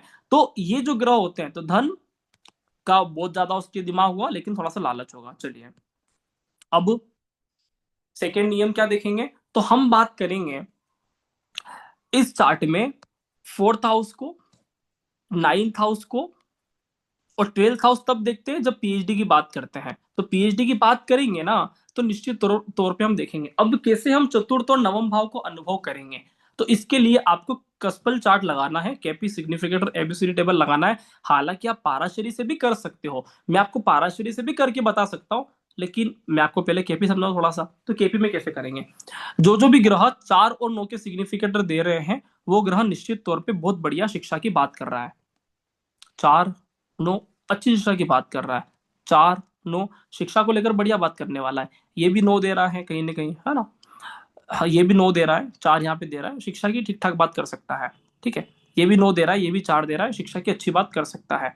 ठीक है, ये भी 4 दे रहा है, 9 दे रहा है, शिक्षा इसकी अच्छी हो जाएगा, शिक्षा इसका ठीक ठाक हो जाएगा। ठीक है, क्योंकि अधिकतर ग्रह 4 9 जैसे कुछ भी दे रहे हैं। आप बोलोगे सर हमारे जन्म कुंडली में तो 4 9 आएगा ही नहीं, तो क्या हम अच्छी शिक्षा नहीं कर पाएंगे? ऐसा नहीं है, ऐसा नहीं है। तो पाराशरी में केपी में एक नियम है कि 4 9 शिक्षा के अच्छे भाव, इससे जो विपरीत भाव होते हैं, द्वादश भाव, तृतीय और 8वां, 3 और 8 शिक्षा में बाधा देने का कार्य करते हैं। तो जो ग्रह 3 और 8 की साझा कॉम्बिनेशन बनाएगा, 3 8 12 की साझा कॉम्बिनेशन बनाएगा, निश्चित तौर पे वो दिक्कत पैदा करेगा। मंगल, ये 3 और 8, है ना, 3 से 8 की कॉम्बिनेशन बना रहा है ना। तो यहाँ पर जो 3 8 3 8 12 इस तरह की कॉम्बिनेशन बनाएगा, ये 6 12 कॉम्बिनेशन बना रहा है, तो वो कहीं ना कहीं दिक्कत पैदा करेगा। लेकिन मोटे तौर पे यहाँ पे 1 2 ग्रह को छोड़कर अधिकतर ग्रह शिक्षा को लेकर सपोर्ट कर रहे हैं, क्योंकि 4 और 9 बेसिक चीजें आया, कभी भी 4 और 9 नहीं आए तो 3 और 8 भी नहीं आए ना, तो बढ़िया ही शिक्षा हो जाएगा। सबसे ज्यादा बाधा देने वाले भाव 3 और 8 ही होते हैं। चलिए, तो केपी के माध्यम से हमने जाना कि ऐसा हो सकता है, लेकिन मैं आपको पाराशरी से भी बता सकता हूँ। आप बोलो कि सर केपी तो 1960 में आया, उनका जन्म भी कृष्णमूर्ति जी का 1960 में हुआ, उसके पहले कैसे देखते थे?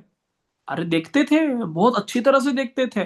कॉन्सेप्ट यही था कि 4 और 9 शिक्षा का कारक है और 3 और 8 शिक्षा का विरोध करता है। इसको आप वैदिक से भी लगा सकते हो, बस आपका तरीका, आपके पास सूत्र होना चाहिए। आप ऐसी स्थिति में जाकर बैठो ना कि कहीं पर भी कुछ भी आपसे पूछ लिया जाए, आप एकदम से घोलमोल करके वही चीज पे आ जाओगे जो सत्य है। कैसे देखेंगे? ये रहा चतुर्थ भाव, ये रहा नवम भाव। अगर चतुर्थ भाव में कुछ भी दिक्कत होगा तो निश्चित तौर पे व्यक्ति के बेसिक एजुकेशन में दिक्कत आता है। अगर नवम भाव में कुछ भी दिक्कत होगा तो निश्चित तौर पे व्यक्ति के उच्च शिक्षा में दिक्कत आता है। अब दिक्कत कैसा पैदा करेंगे? हर भाव के लिए दिक्कत अलग अलग है। शादी के लिए दिक्कत पैदा करने वाले भाव अलग हैं, शिक्षा के लिए दिक्कत पैदा करने वाले भाव अलग हैं, है ना, लोन के लिए दिक्कत पैदा करने वाले भाव अलग हैं, है ना, हेल्थ के लिए दिक्कत पैदा करने वाले भाव अलग हैं। शिक्षा के लिए दिक्कत पैदा करने वाले भाव कौन से हैं? 3 और 8।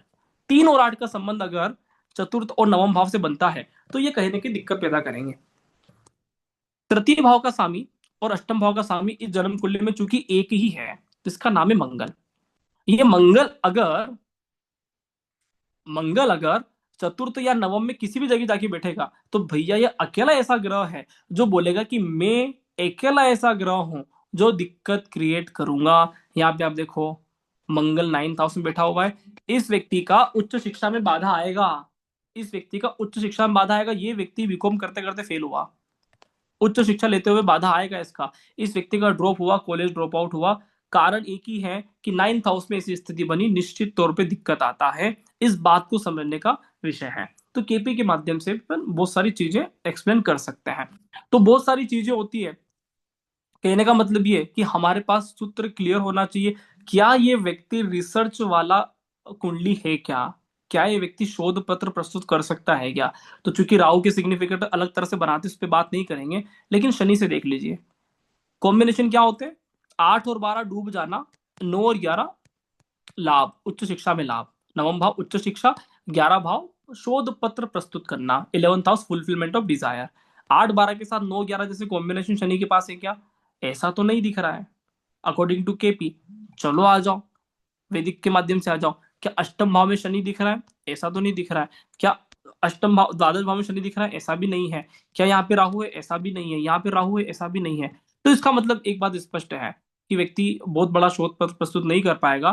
केपी सिग्निफिकेटर से भी कॉम्बिनेशन नहीं है, वैदिक से भी ऐसी स्थिति नहीं है। तो बहुत ज्यादा व्यक्ति, है ना, शोध में, रिसर्च में, पीएचडी वाले विषयों में व्यक्ति नहीं जाता है। तो बहुत सारी चीजें मिलाकर आप केपी, वैदिक, भृगुनंदी नाड़ी मिलाकर मिक्सअप थ्योरी का अनुभव ले सकते हो। चीजें, कॉन्सेप्ट क्लियर हो रहा है?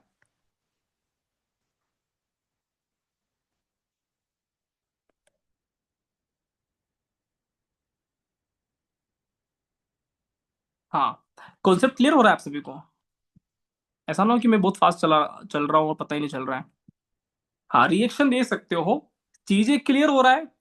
मुझे पता है कि चीजें समझने में टाइम लगता है, लेकिन मैं जितना पढ़ाया उसमें से कुछ भी समझ में आया, आपके हेल्थी रिएक्शन आएंगे, मुझे बहुत अच्छा लगेगा। ठीक है, तो मैं सिर्फ कोशिश कर सकता हूं कि 1-1.5 घंटे में जो मेरे पास समय है, तो मैं आपको एक ऐसी पिक्चर समझाऊं कि ऐसा होता है। समझ में आया? केपी, वैदिक नाड़ी से ऐसा हो सकता है। आगे बहुत गहराइयां हैं, लेकिन चीजें क्लियर हुआ। आगे सब्जेक्ट सिलेक्शन की भी बहुत सारी गहराइयां हैं। लेकिन प्रश्न ये है कि ज्योतिष आपके भीतर से प्रकट हुआ। कल कोई कुंडली देखो और सूर्य पीड़ित हो, तो आपकी बात हो जाना चाहिए कि ना भैया, मैथमेटिक्स कमजोर है। हाँ, ध्यान लो, याददाश्त भी कमजोर होती है। सूर्य पीड़ित वाला व्यक्ति भूल गया। हाँ, याददाश्त तो कमजोर है, 4 बार में भी याद नहीं हो रहा है, क्योंकि सूर्य याददाश्त का कारक, विद्या का कारक, सृजन का कारक, रचनात्मकता, कलात्मकता के ज्ञान का कारक है, आदि चीजों का कारक है। तो इन चीजों को समझना है। तो रामायण ज्योतिष आपके लिए एक यूनिक कॉन्सेप्ट लेकर आया है ना। तो मैं ज्यादा बात नहीं करूंगा, फिर आप बोलोगे, ऐसा लगेगा कि राहुल सर अपनी तारीफ कर रहे हैं। मैं सिंपल सी बात करूंगा, ऐसा कोर्स मार्केट में नहीं मिल सकता। क्यों नहीं मिल सकता, इसलिए मैं कुछ रीजन स्पष्ट करता हूँ। ये कृष्णमूर्ति पद्धति, वैदिक पद्धति और भृगुनंदी नाड़ी पद्धति का सार देता है। आप मार्केट में घूमोगे ना, तो वहां पे आपको अलग अलग कोर्सेस मिलेंगे। अभी केपी कर लो, फिर वैदिक कर लो, फिर नाड़ी कर लो, ऐसा कर लो, और एक साथ संपूर्ण बेसिक टू एडवांस कोर्स कोई सिखाएगा? नहीं मिलेगा। ज्योतिष कोई पूर्ण के रूप में सिखा सकता है? नहीं मिलेगा। बेसिक टू एडवांस कोर्स आपके जीवन की हर छोटी छोटी चीजें आपको समझ में आएगा। तो रामायण ज्योतिष एक बहुत अद्भुत कोर्स लेके आया है। मैं पहले कोर्स कंटेंट समझा देता हूँ। जो भी मेंबर्स इंटरेस्टेड है, आप बने रहिएगा। जिन्हें को लगता है कि हमें कोर्स नहीं करना है, हमारा क्लास ही करना था, तो व्यक्ति, है ना, लीव भी कर सकते क्लास को। जो भी व्यक्ति इंटरेस्टेड है, वो कोर्स कंटेंट एक बार देख लीजिएगा। रामायण ज्योतिष क्या है सर, आप इसमें क्या नया पढ़ा रहे हो? आज सुबह एक फोन आया कि सर रामायण ज्योतिष किसने शोध किया था? तो रामायण ज्योतिष हमारा खुद का इन्वेंशन है। मैं आपको साइकोलॉजी फिट करवाता हूँ, ठीक है, कि ऐसे भी ज्योतिष देखा जा सकता है। चीजें याद रह जाती है, आदमी इतना समझदार नहीं होता। तो हमारे ऋषि मुनियों ने साइकोलॉजी फिट करवाया कि भैया शादी ब्याह में लड़की का मंगल मजबूत होना चाहिए। तो फिर क्या बोले? हाँ भैया, मंगल सूत्र रखेंगे नाम। सूर्य सूत्र रखा क्या? गुरु सूत्र नाम रखा क्या? नहीं रखा, मंगल सूत्र नाम रखा। इस बात को समझे कि साइकोलॉजी फिट होगी तो चीजें बहुत आसानी से समझ में आती हैं। तो एक बार मैं स्क्रीन शेयर करता हूं। कोर्स कंटेंट गागर में सागर अद्भुत सेशन 26 जनवरी शाम को 8 बजे स्टार्ट हो जाएगा। चूंकि ये हमारा डेमो दूसरी बार हो रहा है, एक बार मैं डेमो दे चुका हूं, हमारे क्लास में बन चुका है, स्टूडेंट आ चुके हैं। ठीक है, तो बस समझाने की कोशिश है कि क्या रामायण ज्योतिष है। रामायण ज्योतिष एक अद्भुत नीति, ज्योतिष का अद्भुत सार, जीवन जीने की कला, ठीक है, जिसमें भगवान श्री राम की खुशबू, कृष्णमूर्ति पद्धति का अनुभव, पाराशरी वैदिक का संगम, बहुत कुछ सीखने वाले हैं। रामायण ज्योतिष नास्तिक धर्म की बात करता है, भीतर से प्रकट हो जाता है। आप एक ऐसी ज्योतिष में आ रहे हो जहां पर आपको कभी ये नहीं बोलना पड़ेगा कि सर इसका कारक तत्व समझ नहीं आ रहा, सर ये गुरु क्यों ज्ञान का कारक होता है, सर ये समझ, सब कुछ चीजें ऑटोमेटिक याद होगी। आप बोलोगे राहुल सर हम भूलना चाहते हैं, आप भुला ना सकोगे। रामायण ज्योतिष इतना डीप तक आपके जीवन में अनुभव होगा। ठीक है, कहाँ से आया, इसके मूल रचनाकार कौन है, मैं स्वयं राहुल माहेश्वरी बोल रहा हूँ। इसी रामायण ज्योतिष को भगवान श्री राम के आशीर्वाद से हम दो शब्द कह पाए, तो ये मेरे लिए एक गौरव का विषय है कि हम कुछ इस पद्धति में कुछ शोध कर पाए हैं। तो भगवान श्री राम को नाम को लेकर कुछ कुछ छोटा मोटा कर लेते हैं। ठीक है। हाँ, मैं मनासा मध्य प्रदेश से हूँ, नीमच डिस्ट्रिक्ट में रहता हूँ, उज्जैन डिवीजन में मेरा है ना होम टाउन है। चलिए, अब आते हैं कोर्स कंटेंट पे। कोर्स कंटेंट 3 महीने का कोर्स है, बेसिक टू एडवांस कोर्स होगा। सप्ताह में 5 दिन सेशन चलेगा। टाइमिंग हमारा 8 बजे होता है शाम को। सोमवार, मंगलवार, गुरुवार, शनिवार और संडे हमारे सेशन होते हैं।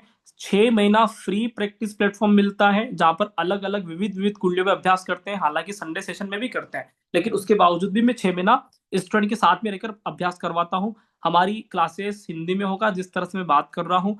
पीडीएफ आपको हिंदी और इंग्लिश दोनों में मिलेगा। पीपीटी जो स्लाइड्स प्रेजेंटेशन हो रहे थे, अभी भी आपने डेमो में देखा होगा, तो हिंदी और इंग्लिश दोनों में स्लाइड प्रेजेंट होती है, तो कोई दिक्कत नहीं आता है। 55+ सेशन हमारे रहेंगे। अभी मेरी रिसेंट क्लास 23 कल ही खत्म हुआ है। 63वां सेशन हमारा हुआ है। तो हम कह के रखते हैं 55 सेशन, बाकी उसके ऊपर ही निकलता है, कम का सवाल नहीं। कोर्स बहुत बड़ा है। रिकॉर्डिंग आपके पास रहती है, सॉफ्टवेयर आपके पास रहता है, संडे डाउट डिस्कशन रहता है, पूरा बेसिक टू एडवांस कोर्स, कुछ भी याद करने की आवश्यकता नहीं है। ठीक है, तो 5 एलिमेंट, त्रिदेव थ्योरी, 9 ग्रह, है ना, 4 युग का एक्सप्लेनेशन विद रामायण ज्योतिष, किस युग में किसका सिक्का चलने वाला है, किस तरह से आपको जीवन जीने की कला सीखना है, 12 राशियों का महत्व, नक्षत्र का महत्व, चंद्रमा के माध्यम से, सौर वर्ष के माध्यम से, मैथमेटिकल कैलकुलेशन, किस तरह के नक्षत्र का आपके जीवन पे क्या प्रभाव पड़ने वाला है।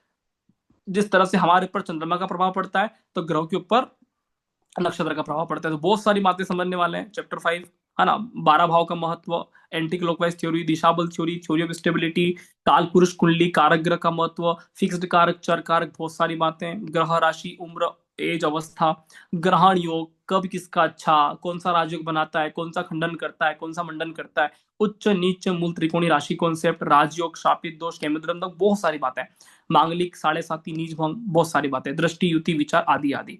Retro effect with BNN style, Bhrigunandi Nadi में आपने रेट्रो देखा है? ऐसा यूनिक वक्रीग्रह का सिद्धांत आपको पढ़ने को मौका मिलने वाला है। आप बोलोगे कि सर वक्रीग्रह के नाम ही सुने थे, इनसे इतने बढ़िया प्रिडिक्शन होते हैं, कभी जीवन में अनुभव ही नहीं किया। बहुत सारी चीजें सीखने वाले हैं। नेचर, माइंडसेट, कैरेक्टर कैसा होगा, चंद्र बुध शुक्र का बीएनएन कॉन्सेप्ट के माध्यम से व्यक्ति की जीवन की गहराइयां पढ़ लेते हैं कि व्यक्ति का स्वभाव, नेचर, व्यवहार कैसा होने वाला। बहुत सारी चीजें। स्ट्रीम लेवल ऑफ एजुकेशन, आज शिक्षा का ही डेमो था। मैं बहुत फास्ट चलाऊं, मैं जानता हूं, लेकिन बहुत सारी चीजें शिक्षा में पढ़ना मुझे लगता है बाकी रह गया अभी। तो बेसिक एजुकेशन किसका होगा, लेवल ऑफ एजुकेशन किसका होगा, कब किसका शिक्षा अच्छा होता है, बुरा होता है, कौन सा व्यक्ति देश में पढ़ने जाता है, विदेश में पढ़ने जाता है। ठीक है, तो बहुत सारी तरह की हम बातें करते हैं। ब्रेक इन एजुकेशन, आदि आदि। करियर, है ना, करियर का कॉन्सेप्ट हम देखते हैं यहाँ पे बीएनएन में। कब किस व्यक्ति का करियर बहुत मजबूत होता है, उपचय भाव, स्पेशल थ्योरी, भावात भवम कॉन्सेप्ट, कॉन्सेप्ट बाय वैदिक पाराशरी। हर तरह के करियर, हर भाव में देखे जाने वाले हम 150 से अधिक करियर पढ़ते हैं। पढ़ते 150 करियर हैं, मैं आपको थीम बहुत सारे दे देता हूँ कि इस तरह के करियर आप इस तरह के अनुभव करें। तो बहुत सारे तरह के करियर, लगभग 12 भाव से बनने वाले सभी करियर के बारे में बात करते हैं। हमारा 15 दिन स्पेशल सेशन चलता है करियर पे, विद प्रैक्टिकल केस स्टडी। आप बोलोगे कि क्या बात है, मजा आ गया, किसका जॉब लगेगा, गवर्नमेंट, है ना, ट्रांसफर किसका होगा, कब लॉन्ग डिस्टेंस में मिलेगा, कब बाहर मिलेगा, कब बाहर जाओगे, किस तरह की चीजें, बहुत सारी बातें, कुछ छूटा ही नहीं। मैं क्या बोलूं, बिजनेस, हर तरह के बिजनेस के बारे में बात करेंगे। फॉरेन ट्रेवल, विदेश यात्रा होगा क्या, कल अपना विदेश यात्रा का डेमो है, आप आना। रामायण ज्योतिष के माध्यम से आप समझोगे कैसे विदेश यात्रा का अनुभव हम ले सकते हैं। कुछ याद करने की आवश्यकता नहीं है। कौन सा व्यक्ति पढ़ने के लिए जाएगा, स्पिरिचुअल यात्रा के लिए जाएगा, ठीक है, लॉन्ग टर्म के लिए रहेगा, पीआर मिलेगा क्या, सेटलमेंट होगा क्या, विदेश से लाभ मिलेगा नहीं मिलेगा, बहुत सारी बातें। Marriage concept, love marriage, arrange marriage. 25 जनवरी को हमारा मैरिज के ऊपर स्पेशल डेमो है। लड़का लड़की के विवाह में कौन सी बातें ध्यान लगाना है, बहुत सारी बातें सीखने वाले, अद्भुत सेशन होने वाला। आप बोलोगे क्या बात है, ऐसा सेशन हमने नहीं देखा। चाइल्ड बर्थ, है ना, नॉर्मल डिलीवरी, टेस्ट में भी बहुत सारी बातें, संतान से सुख मिलेगा, संतान कब होगी, बहुत सारी बातें हम सीखने वाले हैं। मेडिकल एस्ट्रोलॉजी, डेंटिस्ट, ऑपरेशन, है ना, हार्ट पेशेंट, आइज स्पेशलिस्ट, कौन सा व्यक्ति को किस तरह की बीमारी होगी, किस तरह की इसकी रेमेडीज होगा, किसको आयुर्वेदा, किसको एलोपैथी, किसको होम्योपैथी, क्या क्या चलने वाला है, 12 भाव से, 12 राशि से बनने वाले डिसीज, हम सारी बातें अनुभव करेंगे, बहुत सारी बातों को हम बात करने वाले हैं। शेयर मार्केट, अभी इस बार शेयर मार्केट का टॉपिक 3 दिन एक्स्ट्रा चला। कोई मेंबर शेयर बाजार के थे, इंट्राडे ट्रेडिंग सिखाने वाला था वहां पे मैं। तो इंट्राडे ट्रेडिंग कैसे करने हैं, लॉन्ग टर्म कैसे करना है, कौन से शेयर आपके पोर्टफोलियो में सिलेक्शन होना चाहिए, शनि राहु मजबूत हो तो किस तरह के शेयर लेना है, क्या टाइमिंग होना चाहिए, मंगल से जुड़ने वाले शेयर कौन से, किस तरह का ट्रेडिंग करना है, इंट्राडे 40-40 मिनट के हम कॉन्सेप्ट में बात करते हैं कि ये 40 मिनट कैसा रहने वाला है, इसमें भी क्या स्थिति बनने वाली है, बहुत डीप रिसर्च, क्योंकि इस चीज का अनुभव मैंने लिया है, तो बहुत सारी चीजें हम शोध के साथ प्रस्तुत करते हैं। गोचर का एडवांस टेक्निक आपको शेयर बाजार में मिल जाता है। आप बोलो जी कि मजा आ गया, क्योंकि यहाँ पे आधा आधा घंटा, एक एक घंटा, ये स्पेशल कोर्स ही बनाओ ना तो बहुत मजा आएगा आपको लोगों को, तो बहुत सारी चीजें सीखने को मिलेगा, है ना। तो हम बहुत सारी चीजें कनेक्ट करवाते हैं, रतन, रेमेडीज, रामायण वास्तु कॉन्सेप्ट, शिव, है ना, स्पेशल कॉन्सेप्ट, देवता, healing, lucky number, lucky day, Panch Mahapurush theory, बहुत सारी चीजें, राहु स्पेशल कॉन्सेप्ट, कब राहु दोष बनाता है, कब राहु योग बनाता है, बहुत सारी बातें हम रामायण ज्योतिष के माध्यम से समझने वाले हैं। ठीक है, राहु पे बहुत ज्यादा रिसर्च है ना, तो बहुत ज्यादा शोध हम राहु पे करते हैं। केपी, जो आपने समझा, भृगुनंदी नाड़ी, भाव से भाव की theory, house to house combination, KP significator, KP combination, untenanted ग्रह, महादशा, अंतरदशा, कौन सी दशा कब लगाना है, बहुत सारी बात करने वाले हैं। जिस पद्धति का जहां पर उपयोग होगा वो बातें हम सीखेंगे। तो केपी टाइमिंग ऑफ इवेंट के लिए जानी जाती है, हम निश्चित तौर पे केपी का प्रयोग करेंगे। हम वैदिक से भी गोचर का प्रयोग करेंगे, हर जगह मैं आपको सिखाऊंगा, बीएनएन के भी गोचर सीखेंगे, सूर्य, चंद्रमा, गुरु के ट्रांजिट वाले विचार, ठीक है, कब हमको एनएल का यूज करना है, कब इंट्राडे के लिए आप सबलोड का यूज कर सकते हो, बहुत सारी चीजें, वर्षफल, गुरु का ट्रांजिट, है ना, युति, दृष्टि, महादशा, अंतरदशा, कब कौन सी दशा का चयन करना है, ये भी बहुत महत्वपूर्ण कला है। तो बहुत सारी बातें, कोर्ट केस, प्रॉपर्टी केस, पूरा कोर्स है। मैंने अपने कोर्स में एक भी चीज वो नहीं छोड़ा जो डे टू डे की लाइफ में व्यक्ति के जीवन में जरूरत हो, गागर में सागर, सब कुछ एक ही कोर्स में पिरो दिया है। और फीस भी आपको एक टाइम पे नहीं करना है। मैं तो ये चाहता हूँ कि आप आओ और मुझे अजमाओ, मुझे अच्छा लगेगा, कोई दिक्कत नहीं, आप आइए, अजमाइए, कैसा आपका अनुभव रहता है। मैं आपको गारंटी से बोल सकता हूँ, आपका अनुभव लाजवाब रहेगा। आप बोलोगे सर कितना अच्छा कोर्स है। इसीलिए आप वन टाइम पेमेंट करना चाहे वन टाइम कर सकते हो। 6 महीने का हमारा प्रोग्राम रहता है। फ्री कुंडली अब प्रैक्टिस प्लेटफॉर्म आपको अवेलेबल मिलता है, वहां पे बहुत सारे लोग अभ्यास करते हैं, हम भी करते हैं, मैं स्वयं खुद भी करता हूँ। ठीक है, पीडीएफ नोट, सर्टिफिकेट आपको मिलेंगे, बहुत सारी चीजें हैं। इसका वास्तविक फीस 19,999, ये इसका फीस ही यही है, लेकिन ऑफर प्राइस में 17,555 में मिलने वाला है। आज बसंत पंचमी स्पेशल महोत्सव के दिन 16,500 रुपए में आप ज्वाइन कर सकते हैं। एक स्पेशल 155 रुपए का डिस्काउंट, 1,155 का डिस्काउंट आप सभी के साथ है। आप आराम से ये कोर्स ले सकते हो। साथ में आपको free Ramayan Vastu plus free astro Vastu का भी कोर्स अलग से मिलेगा। आप स्पेशल सेशन में ज्वाइन करते हैं, इंस्टॉलमेंट भी कर सकते हो, 5,999 इंस्टॉलमेंट है। ये मेरे नंबर है, हाँ, तो यहाँ पे राहुल धवन नाम आएगा। ठीक है, 7566722730 प्लस 9009805569, दोनों ही मेरे नंबर हैं। आप मुझसे कॉल कर सकते हो, व्हाट्सअप कर सकते हो। ठीक है, आपको ग्रुप में जोड़ दिया जाएगा। ठीक है, तो बहुत सारी चीजें हैं। स्पेशल ऑफर आप सभी को मिल ही गया है, आज ही ऑफर है। आप कल ज्वाइन करते हो तो 17,500 रुपये ही आपको फीस मिलेगा। ग्रुप में भी आपको आर्टिकल मिलेंगे 17,500 वाले ही मिलेंगे, पोस्टर मिलेगा 17,500 वाले ही मिलेगा। जो भी मेंबर आज ज्वाइन करना चाहते हैं निश्चित रूप से 16,500 में ज्वाइन कर सकते हैं। आप लोग पहला इंस्टॉलमेंट पे करके दे सकते हो, कोई भी इश्यू नहीं है। कोर्स आपके लिए ही बनाया गया है। आपको बहुत अद्भुत अनुभव होगा, जीवन का सबसे बड़ा इन्वेस्टमेंट साबित होगा। इससे ज्यादा मैं कुछ भी नहीं बोल सकता हूँ। ठीक है, तो लाइव क्लासेस की कुछ झलकियां, टेस्ट प्रोग्रामिंग की कुछ झलकियां, स्टूडेंट की फीडबैक की कुछ झलकियां आप मेरे यूट्यूब चैनल पे भी जाके देख सकते हो, है ना। स्टूडेंट के कुछ, है ना, वचन, मधुर वचन आपको वहां पे मिल जाएंगे। सर्टिफिकेट की कुछ झलकियां, अलग अलग टाइम पे अलग अलग सर्टिफिकेट हम बना देते हैं। ठीक है, कुछ हमारे सेमिनार हुए थे उसकी कुछ यहाँ पे झलकी आपको बता रहा हूँ। ठीक है, बहुत सारी चीजें हैं, गागर में सागर है। निश्चित रूप से आप रामायण ज्योतिष का कोर्स ज्वाइन कर सकते हैं। आज स्पेशल ऑफर का लाभ उठा सकते हैं। किसी भी मेंबर्स को कोर्स को लेकर, क्लास को लेकर कुछ भी प्रश्न है, आराम से हैंड रेस करें। बस इतना सा निवेदन है कि आप वीडियो ऑन करके आओगे तो मुझे अच्छा लगेगा। ठीक है, तो हैंड रेस करिए। कैसा अनुभव रहा? हैंड रेस करोगे, मैं आप सभी के प्रश्न लेता हूँ। अमित सर आपने कर रखा है। हाँ, वीडियो ऑन करिए एक बार सभी, तो मैं मेरे लिए आसान हो जाएगा लेना। हाँ, शिव्स आईफोन, कौन है शिव्स आईफोन? हाँ, नमस्कार सर। नमस्कार सर। बहुत अच्छा पढ़ाया आपने। सारे पॉइंट्स थे। मैंने पहले ही वैसे कोर्स किए हुए हैं। अब तो मैं सीनियर सिटीजन हूँ, 66 हाँ, साल का हो गया हूँ। हाँ, लेकिन आपका पढ़ाने का ढंग और सभी को करके बहुत अच्छा था। अच्छा, जैसे आप ये 4 कॉलम आपने इसके बनाए थे, केपी के जो उसके अंदर दिए हुए हैं सॉफ्टवेयर के अंदर, मतलब जैसे कि जैसे आपने 9 10 10 लगाया, तो उसमें एक लेवल 1, एक लेवल 2, एक लेवल 3 और एक लेवल 4 था। हाँ। तो इसमें जो हमने चारों लेवल थे, तो क्या हमने इनको अलग अलग अहमियत देनी है या बराबर ही अहमियत देनी है? बहुत सारी चीजें इसके अंदर है ना। अभी इसी से केपी कॉम्बिनेशन बनते हैं और कॉम्बोस वर्क करता है।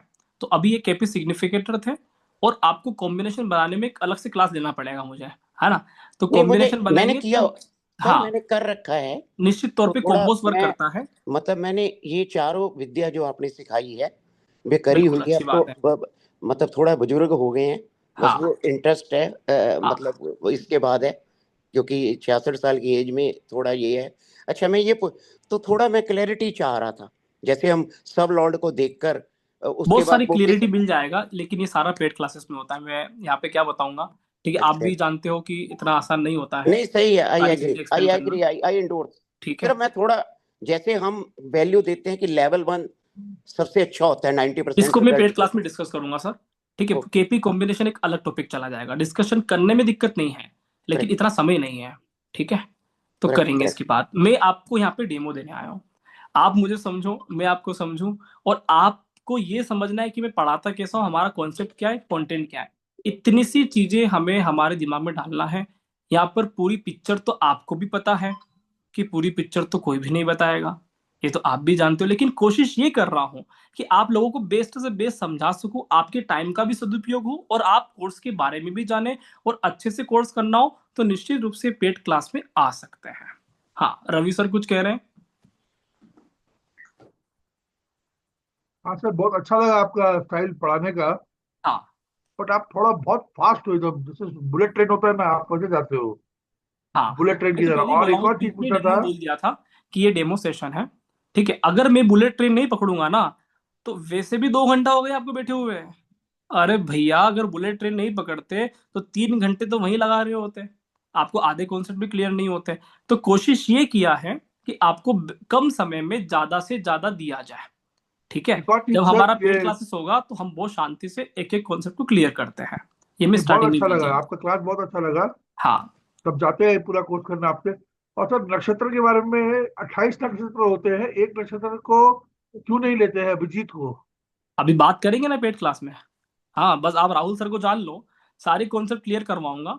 ठीक है, और सब हाँ कुछ जी। चीजें आपको समझ में आएगा। ये मेरे नंबर मैंने यहाँ पे डाले हैं, 7566722730। इस नंबर पर आप टोकन अमाउंट डाल के, पहला इंस्टॉलमेंट डाल के ग्रुप ज्वाइनिंग कर सकते हैं। मैं आपको कल बता रहा हूँ, कल हमारा डेमो होगा, लेकिन ऑफर नहीं रहेगा। फिर मुझसे कहना भी मत कि राहुल सर डिस्काउंट कर दो। ठीक है, तो पहले आए और ज्यादा पाए। ठीक है, साथ में 2 वर्कशॉप अलग से फ्री है, एस्ट्रो वास्तु का, रामायण वास्तु का। विशाल और सर इसको बताइए। इंस्टॉलमेंट में, 3 इंस्टॉलमेंट में पे कर सकते हैं सर? हाँ, कर सकते हो, कर सकते हो। मैं तो ये चाहता हूँ कि आप आओ, शांति से अजमाओ, अच्छा लगे आगे दो। और मुझे इतना विश्वास है कि कोई हमारी क्लास में आए हैं और उसको आनंद ना आए, ऐसा हो नहीं सकता। हम पूरे विश्वास के साथ बात करते हैं, इसीलिए आप पहला इंस्टॉलमेंट पे करके भी ज्वाइनिंग कर सकते हैं। ये नंबर मैंने आपको यहाँ पे दिया है, हाँ, नंबर सेवन तो फाइव नोट कर डबल लिया। Six seven double two seven three zero 730। ये नंबर मेरा ही नंबर है, राहुल झंवर नाम आएगा। माहेश्वरी में 72 सबकास्ट होती है, तो वहां पे झंवर लिखा हुआ आएगा। आप डरना मत कि कोई दूसरा तो राहुल नहीं है, मेरा ही नंबर है, वहां पे मेरा डीपी भी आ जाएगा। तो निश्चित तौर पे आप पेमेंट कर सकते हैं। ठीक है, ठीक है, thank you sir. Okay. Vishal sir.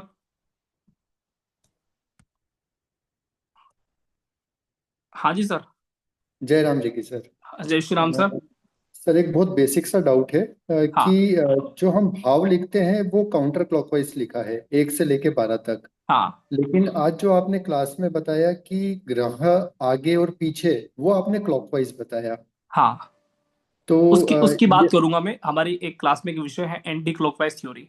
ठीक है, आप कभी सूर्य को देखना, सूर्य जब उदय होता है, जी हमारा लगन चार्ट पूर्व दिशा में आता है, प्रथम भाव में जी पूर्व दिशा बोलते हैं। ठीक है, और द्वितीय भाव अपना उत्तर दिशा की ओर बढ़ रहा होता है, राइट। जी जी लेकिन सूर्य बढ़ रहा होता है दक्षिण दिशा की तरफ। जी। समझ में आ रहा है? दिन की हाँ 12 बजे सूर्य कहाँ रहता है? साउथ डायरेक्शन में ऑलवेज, हाँ जी कि वो हाँ दक्षिण जी दिशा में है। इसी को बोलते हैं एंटी क्लॉकवाइज थ्योरी। इसके कुछ आपको नियम बताऊंगा कि क्यों ऐसा होता है और क्यों सूर्य और लगन कुंडली में इस तरह का डिफरेंसेस है और क्यों हमको इस तरह की बातें समझना है। तो इसके लिए एक सेशन लग जाएगा, लेकिन मैं कॉन्सेप्ट क्लियर करूंगा आपका वहां पे। ये बहुत अच्छा क्वेश्चन है और ये हर स्टूडेंट के मन में होना चाहिए कि ऐसा होता क्यों है, कि दूसरा भाव तो वो होना चाहिए लेकिन चलता उल्टा है। एंटी क्लॉकवाइज थ्योरी आपको मैं सिखाऊंगा। ठीक है?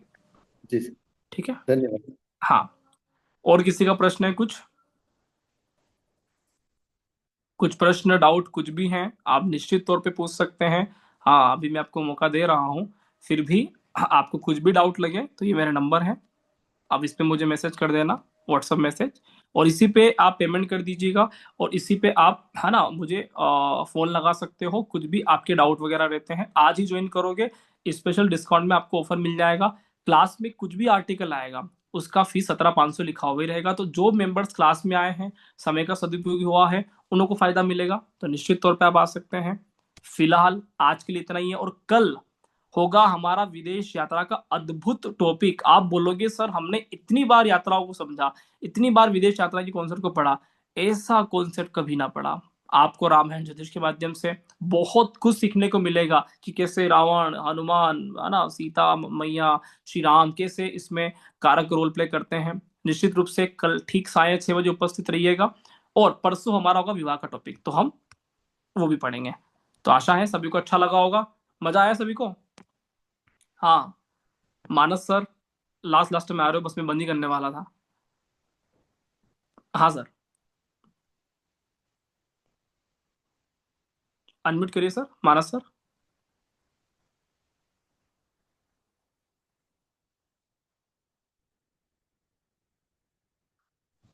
हाँ, मैं बोला कि सर मिनिमम कितना अमाउंट से कोई बुकिंग कर पाएगा आपका क्लास? डाल दो, है ना, जितना आपके पास है। 16,500 आपको देना ही है ना। आप ठीक है 5,999 का इंस्टॉलमेंट पे करोगी करोगी 26 जनवरी के पहले। जितना आपके पास है कर सकते हो। 3100 रुपये भी डाल सकते हो, 2100 भी डाल सकते हो, कोई इशू नहीं है। ठीक है सर। ठीक है, और एक सर डाउट था, सभी तो अलग अलग बोल रहे हैं। हाँ मैं एक्चुअली पैदा हुआ हूँ 6 मार्च, फाल्गुन शुक्ल पक्ष नवमी तिथि को, मंगलवार, रात हाँ को 4:33 पे, हाँ। मकर लग्न है। तो एक्चुअली मेरा डेट ऑफ बर्थ 6 को आएगा या 7 को आएगा? देखो, जब पहले के जमाने में सॉफ्टवेयर का प्रयोग नहीं करते थे तब वहां पे दिक्कत होता था। हाँ आजकल के सर। जमाने में हम एएम और पीएम का प्रयोग कर रहे हैं। हाँ तो एएम और पीएम का प्रयोग कर रहे हैं ना, तो ये प्रश्न वही समाप्त हो जाता है। सुबह का एएम आता है ना, डेट चेंज हो हाँ जाती है, तो डेट चेंज हुआ, हाँ। सॉफ्टवेयर आपसे क्या मांगता है? डेट, डेट टाइम मांगता और हूँ। प्लेस। हाँ तो टाइम में क्या मांगता है, एएम या पीएम? तो सारे चक्कर ही खत्म हो गए। ये प्रश्न वहां तक के थे कि जब लोगों के पास सॉफ्टवेयर नहीं थे, तो वहां तक वो प्रश्न जायज थे। अब क्या प्रश्न पूछना, सॉफ्टवेयर तो एएम पीएम की बात कर रहा है। रात को 12:01 पे भी जन्म है, तब भी हाँ आपका एम हो जाता है और डेट बदल हाँ जाती है। ठीक है। सर। अब बहुत सी बार लोग बोलते हैं कि हम डेट को तब मानते हैं जब सूर्योदय होता है। मैं आपको बता दूं, ठीक है, आपका बर्थडे कब मनाते हो? रात के 12 बजे बाद से। नहीं, हम ऐसा तो थोड़ी होता एक्चुअली है कि सूर्योदय नहीं। उदय होगा तब बर्थडे मनाएंगे। दुनिया का पहला व्यक्ति जिसने रात को 12 बजे हैप्पी बर्थडे मनाया था, उसका नाम जानते हो आप कौन है? नहीं सर। क्या बात कर रहे हो? हैं, मेरे मामा जी हैं। ठीक है, मेरी मम्मी के भाई हैं, मतलब कृष्ण भगवान। हाँ कृष्ण भगवान ने दुनिया में पहली बार रात को 12 बजे बर्थडे मनाया था। आज हम रात को आरती करते हैं। हाँ तो हम बोलते हैं कि यार हम तो नहीं मानते, हम तो उस परंपरा के हैं कि सूर्योदय के बाद बर्थडे मनाते हो। अरे ये कृष्ण कौन सी परंपरा का है? तो अब जो युग आया ना, त्रेता के बाद द्वापर आया, सर। और हर युग के आने के पहले उसका डेमो दिया जाता है। तो कृष्ण ने डेमो दिया था। क्या दिया था? डेमो। जैसे मैं डेमो दे रहा हूं ना, तो कृष्ण ने डेमो दिया था कि ऐसा कलयुग होगा।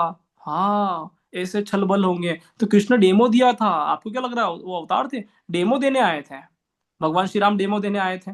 इस बात को समझें कि हम भी यहाँ पे डेमो देने आए। तो कहने का मतलब ये है कि रात की 12 बजे जब कुछ होता है तो कौन सा डेट मानोगे? अगर कृष्ण ने डेट माना तो हम भी नई डेट मानेंगे। समझ में आ रहा है? आज कोई भी व्यक्ति रात को ही 12 बजे बर्थडे मनाता है। आपके चाहने वाले लोग रात को मैसेज कर देंगे ना कि हैप्पी बर्थडे मानस भैया, कि सुबह सूर्योदय के बाद वो मैसेज करेगा? नहीं करेगा, रात को 12 बजे मैसेज कर देगा। अतः देश काल माहौल परिवर्तन संस्कृति के साथ कनेक्ट होते जाइए। ज्योतिष जीवन जीने की कला है। निश्चित रूप से आपका बर्थडे सुबह वाला है, नेक्स्ट डेट का। ठीक है, थैंक यू। ओके, हाँ चलिए, तो मिलते रहेंगे क्योंकि हमारा शो त्रिदेव ज्योतिष पे भी है। तो ब्रह्मा विष्णु महेश, जिसमें हम ब्रह्मा से विष्णु के माध्यम से महेश के माध्यम से कालखंड की गणना कर लेते हैं कि ब्रह्मा भविष्य काल का कारक है, शिव जी भूतकाल के कारक है और विष्णु वर्तमान काल के कारक है। कभी आपने अनुभव किया इन चीजों को लेकर कि भैया ब्रह्मा जी के दशा अवतार नहीं हुए क्या? बताओ मेरे को। ब्रह्मा जी आए दशा अवतार में एक्सप्लेन देना है, शिव जी आए दशा अवतार में, विष्णु भगवान के दशा अवतार क्यों आते हैं? कभी मन से सवाल पूछो कि हमारी जो यूनिवर्स, हमारी जो वेद पुराण हमको सिखाते हैं, ये तीनों जो भाई थे ना, ब्रह्मा विष्णु महेश, ये तीनों 3 काल हैं। कोई व्यक्ति बोले कि हम तो भगवान को नहीं मानते, मत मानो। भूतकाल को मानते हो? जो भूतादिक संगे, भूतों के साथ रहने वाला आदमी, दुनिया का पहला व्यक्ति जो भूतों के साथ रहता है, कौन है? कौन है? मेरे मामा जी नहीं है, शंकर भगवान है। शंकर भगवान भूतों के साथ रहते हैं, इस बात को समझो। भूतादिक संगे, दुनिया का पहला व्यक्ति। जब शादी वादी हो रही थी ना भगवान महादेव की, तो पार्वती माता को टेंशन आ गया। बोले एक काम करो, उनके हस्बैंड से जाके बोल रहे कि काम करो कि क्या, कि अपने बेटे को कुएं में डाल दो।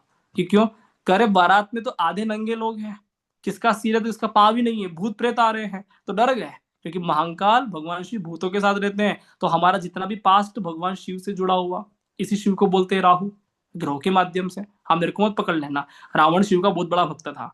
समझ में आ रहा है कि नहीं आ रहा है? तो राहु प्लस केतु का संगम को बोलते हैं शिवलिंग। रामायण ज्योतिष बहुत गहरा शोध है, आपके जीवन जीने की कला जुड़ेगा। फिर विष्णु की बात करते हैं। विष्णु मतलब वर्तमान कला, वर्तमान काल। भगवान राम को फॉलो करना चाहिए, लेकिन कृष्ण को पहले फॉलो करना चाहिए, अपडेट अवतार है। और कृष्ण के बाद गौतम बुद्ध को पहले फॉलो करना चाहिए। गौतम बुद्ध आके क्या बोले? हिंदू धर्म के नव अवतार क्या बोले? आपो दीपो भव, अपने दीपक स्वयं बन जाना। हाँ, ये चाइना वालों ने बात माना ना, तो 10 साल बाद चाइना पूरी दुनिया पे राज करेगा, क्योंकि गौतम बुद्ध को फॉलो करता है। और अपन लोग क्या करते हैं? हाँ, बुद्धू बन गए ना। इस बात को समझो कि अपडेट अवतार को फॉलो नहीं किया तो गौतम बुद्ध ने क्या सिखाया था कि कोई ना किसी का गुरु होता है, ना हम किसी को अनुयायी बनाते हैं। ये गौतम बुद्ध का फिलोसफी था, ये कलयुग का फिलोसफी है। यहाँ पे कोई किसी का गुरु नहीं है। आपो दीपो भव, अपने दीपक स्वयं बन जाओ। एक युग था जब है ना, देवता लोग, है ना, ऋषि मुनि लोग, गुरु लोग सिलेक्ट करते थे कि मैं अपने शिष्यों का चयन करूंगा। युग इतना बदला भैया कि शिष्य को समझ में आना चाहिए कि मैं अपने गुरु का चयन करूंगा। इस क्लास के बाद 2-3 डेमो और अलग अलग हो रहे होंगे, देख लेना घूम फिर के मार्केट में। हाँ, तो शिष्यों को चाहिए कि अब वो गुरु का चयन करें। युग परिवर्तन की घोषणा है। इस बात को समझें कि आज, अभी बोला था ना मैं कि 99% ज्योतिषी खत्म हो जाए अगर तथ्य की बात किया जाए। नहीं पता, नहीं समझ में आता है। ज्योतिष आनंद का विषय है, जीवन जीने की कला का विषय है, आत्मा का विषय है। ये सब्जेक्ट सिखाया नहीं जाता, ये प्रकट हो जाता। और मैं आपको गारंटी से बोलता हूँ, रामायण ज्योतिष आपके जीवन में प्रकट नहीं करवाया। आप मुझसे बोलना राहुल सर फीस वापस दे दो, हम फीस रिफंड कर देंगे। मेरा वीडियो संभाल के रखना, डिलीट नहीं करता हूँ। इसका क्लिप बना के घुमाना फिर, अगर नहीं आपको पैसा दिया तो। एक ही महीने में, इसलिए बोलता हूँ एक ही महीने में आओ, अपने आप को आजमाओ, कैसा ज्योतिष का आपको अनुभव मिलने वाला है। इतना गजब का अनुभव आपको मिलेगा, आप बोलोगे मजा आ गया। वाव के अलावा कुछ शब्द नहीं निकलेगा। ठीक है, तो बहुत अद्भुत सेशन होने वाला है, क्योंकि हम त्रिदेव कॉन्सेप्ट को, रामायण ज्योतिष को, और फिर कहते हैं कि सर इसका क्या प्रमाण है? राम अपने आप में प्रमाण है। तो एक कविता याद ही रही कि क्या हम प्रमाण दें, राम होने की क्या प्रमाण है? रामायण ज्योतिष अपने आप में प्रमाण है। कल आप विदेश के टॉपिक में आना, आपको अनुभव मिलेगा। और मैं तो पैसा ले भी नहीं रहा हूँ। मेरे 3 डेमो पहले हो गए हैं, 3 अभी हो जाएंगे। एक बसंत पंचमी का था। 60 डेमो की ही फीस दे देना और 1 महीना शेयर बाजार में सट्टा खेलना। कि डूब गए पैसे, बजट में नुकसान हो गया। हाँ, लगा दिए थे पैसे गलत शेयर में। अनुभव करना। आपका पैसा डूबने नहीं दूंगा। आपको अद्भुत ज्ञान मिलने वाला है, बहुत गजब का आपको मौका मिलने वाला है। ठीक है महाराज सर? हाँ, अनम्यूट कर सकते हो, कुछ प्रश्न है तो। ठीक है नहीं। सर, तो आज ही ठीक ज्वाइन है कर लीजिएगा, मेरा नंबर आपके पास है ही। ठीक है ठीक है। चलिए, ओके। राजेंद्र सर। हाँ जी सर। अरे, अभी वो सिद्धि प्राप्त नहीं हुई मेरे को, गुप्त हाँ सिद्धि। सर। हाँ, आप बोलोगे सुनाई देगा। हाँ, हाँ वो देखा मैंने अभी, डेमो आपका बहुत ही मतलब अद्भुत था। मजा आया ना, आनंद मजा आया ना। मजा आता है। वो वाव मजा वाला आता है शब्द तो फिर जब नहीं भी आना क्लास चाहिए। करता हूँ हाँ, आपका से। बिल्कुल, मुझसे एक कॉल। हाँ क्वेश्चन पूछना था, आपने कहा ना कृष्ण भगवान का जन्मदिन रात को उन्होंने ही मनाया था, शुरुआत करी थी। हाँ, अरे वो तो डेमो वाले तो खिलाड़ी उसी आदमी से है। संबंधित, उन्हों, हाँ उसी से उन्होंने तो संबंधित है रणछोड़ जैसे सिखाया। अपन। हाँ, कैसे हाँ भागते हैं युद्ध का मैदान छोड़ के, कैसे जेल के ताले तोड़ते हैं, कैसे छल बल करते हैं। कृष्ण भगवान तो हाँ मास्टर आदमी। हमारे यहाँ पे तो एक मंदिर है मनासा में, चोरों के देवता। मंदिर के अंदर एक दिन मैं गया, पता चला कृष्ण भगवान का फोटो लगा हुआ है। हाँ, तो चोरों के देवता के रूप में पूजा की जाती है। तो बहुत कुछ सीखने को मिलने वाला है। हाँ राजेंद्र सर, क्या हाँ। कह तो रहे थे? मैं ये पूछ रहा था, जैसे अपन वर्चुअल बनाते हैं तो सूर्य की स्थिति देख के बनाते हैं, जिस मतलब उस हिसाब से बर्थडे एक दिन पहले बाद में या सेम डे आता है ना, टाइम का डिफरेंस हो जाता है। तो इसका हाँ, क्या लॉजिक होगा सर? समझाऊंगा, है ना। टाइम लगेगा मेरे को, ठीक है, लेकिन हाँ आपके कॉन्सेप्ट क्लियर हो जाएंगे। ठीक है, क्योंकि मेरे गुरुदेव ने मुझे गणित भी पढ़ाया और फलित भी सिखाया है, इसलिए टेंशन नहीं लेना है। हर चीजों का आपको ज्ञान मिल जाएगा। ठीक है, कोशिश करेंगे कि अपन पेड क्लास में सारी बातें समझें। इसीलिए हमारी क्लास भी एक स्पेशल चीज है, और वो चीज आपको मजा मजा ला देगा। वो है संडे स्पेशल डाउट डिस्कशन। आपके कुछ भी प्रश्न अगर रह गए हैं, पुराने नए, संडे स्पेशल डाउट डिस्कशन में आप निश्चित तौर पे आ सकते हो। आपको हर प्रश्न का समाधान देने की मैं कोशिश करता हूँ।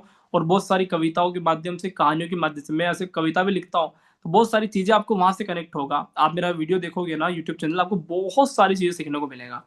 ठीक है राजेश सर, आ जाइए। आज ही बिल्कुल भी ऑफर में मिलता जुड़ने है वाले सर। को निश्चित तौर पे दो दो बेनिफिट है, साथ में 1150 का स्पेशल डिस्काउंट है। कोई भी मेंबर्स मिस ना करें। अद्भुत सेशन का आज ही आनंद ले लें। मैं एक बार फिर मेरे नंबर शेयर कर देता हूँ। ठीक है, 7566 722 और 730। ठीक है, तो आपको पता होना चाहिए कि ये नंबर है। ठीक है, चलिए, धन्यवाद। ओके। और किसी का प्रश्न है? हो गए सारे प्रश्न? चलिए, मजा आया सभी को? हाँ, रिएक्शन भेज सकते हो, अभी अनम्यूट तो नहीं कर रहा हूँ मैं। आप रिएक्शन भेजोगे, हम समझेंगे पैसा वसूल क्लास था। और आशा है कि आपको कल भी बहुत आनंद मिलने वाला है। तो सभी ज्वाइन कर लीजिए, कुछ भी प्रश्न है आप मुझसे संपर्क कर सकते हो। बहुत बहुत धन्यवाद, नमस्कार। शिव सर, आपने हैंड राइज फिर से कर लिया है। हाँ, बस जय श्री राम बोलने ही वाला था, कट गलती से जाता हो फिर। गया सर, गलती से। हाँ, बस बहुत बहुत धन्यवाद, नमस्कार, जय जय श्री राम। मिलते हैं अगले सेशन में।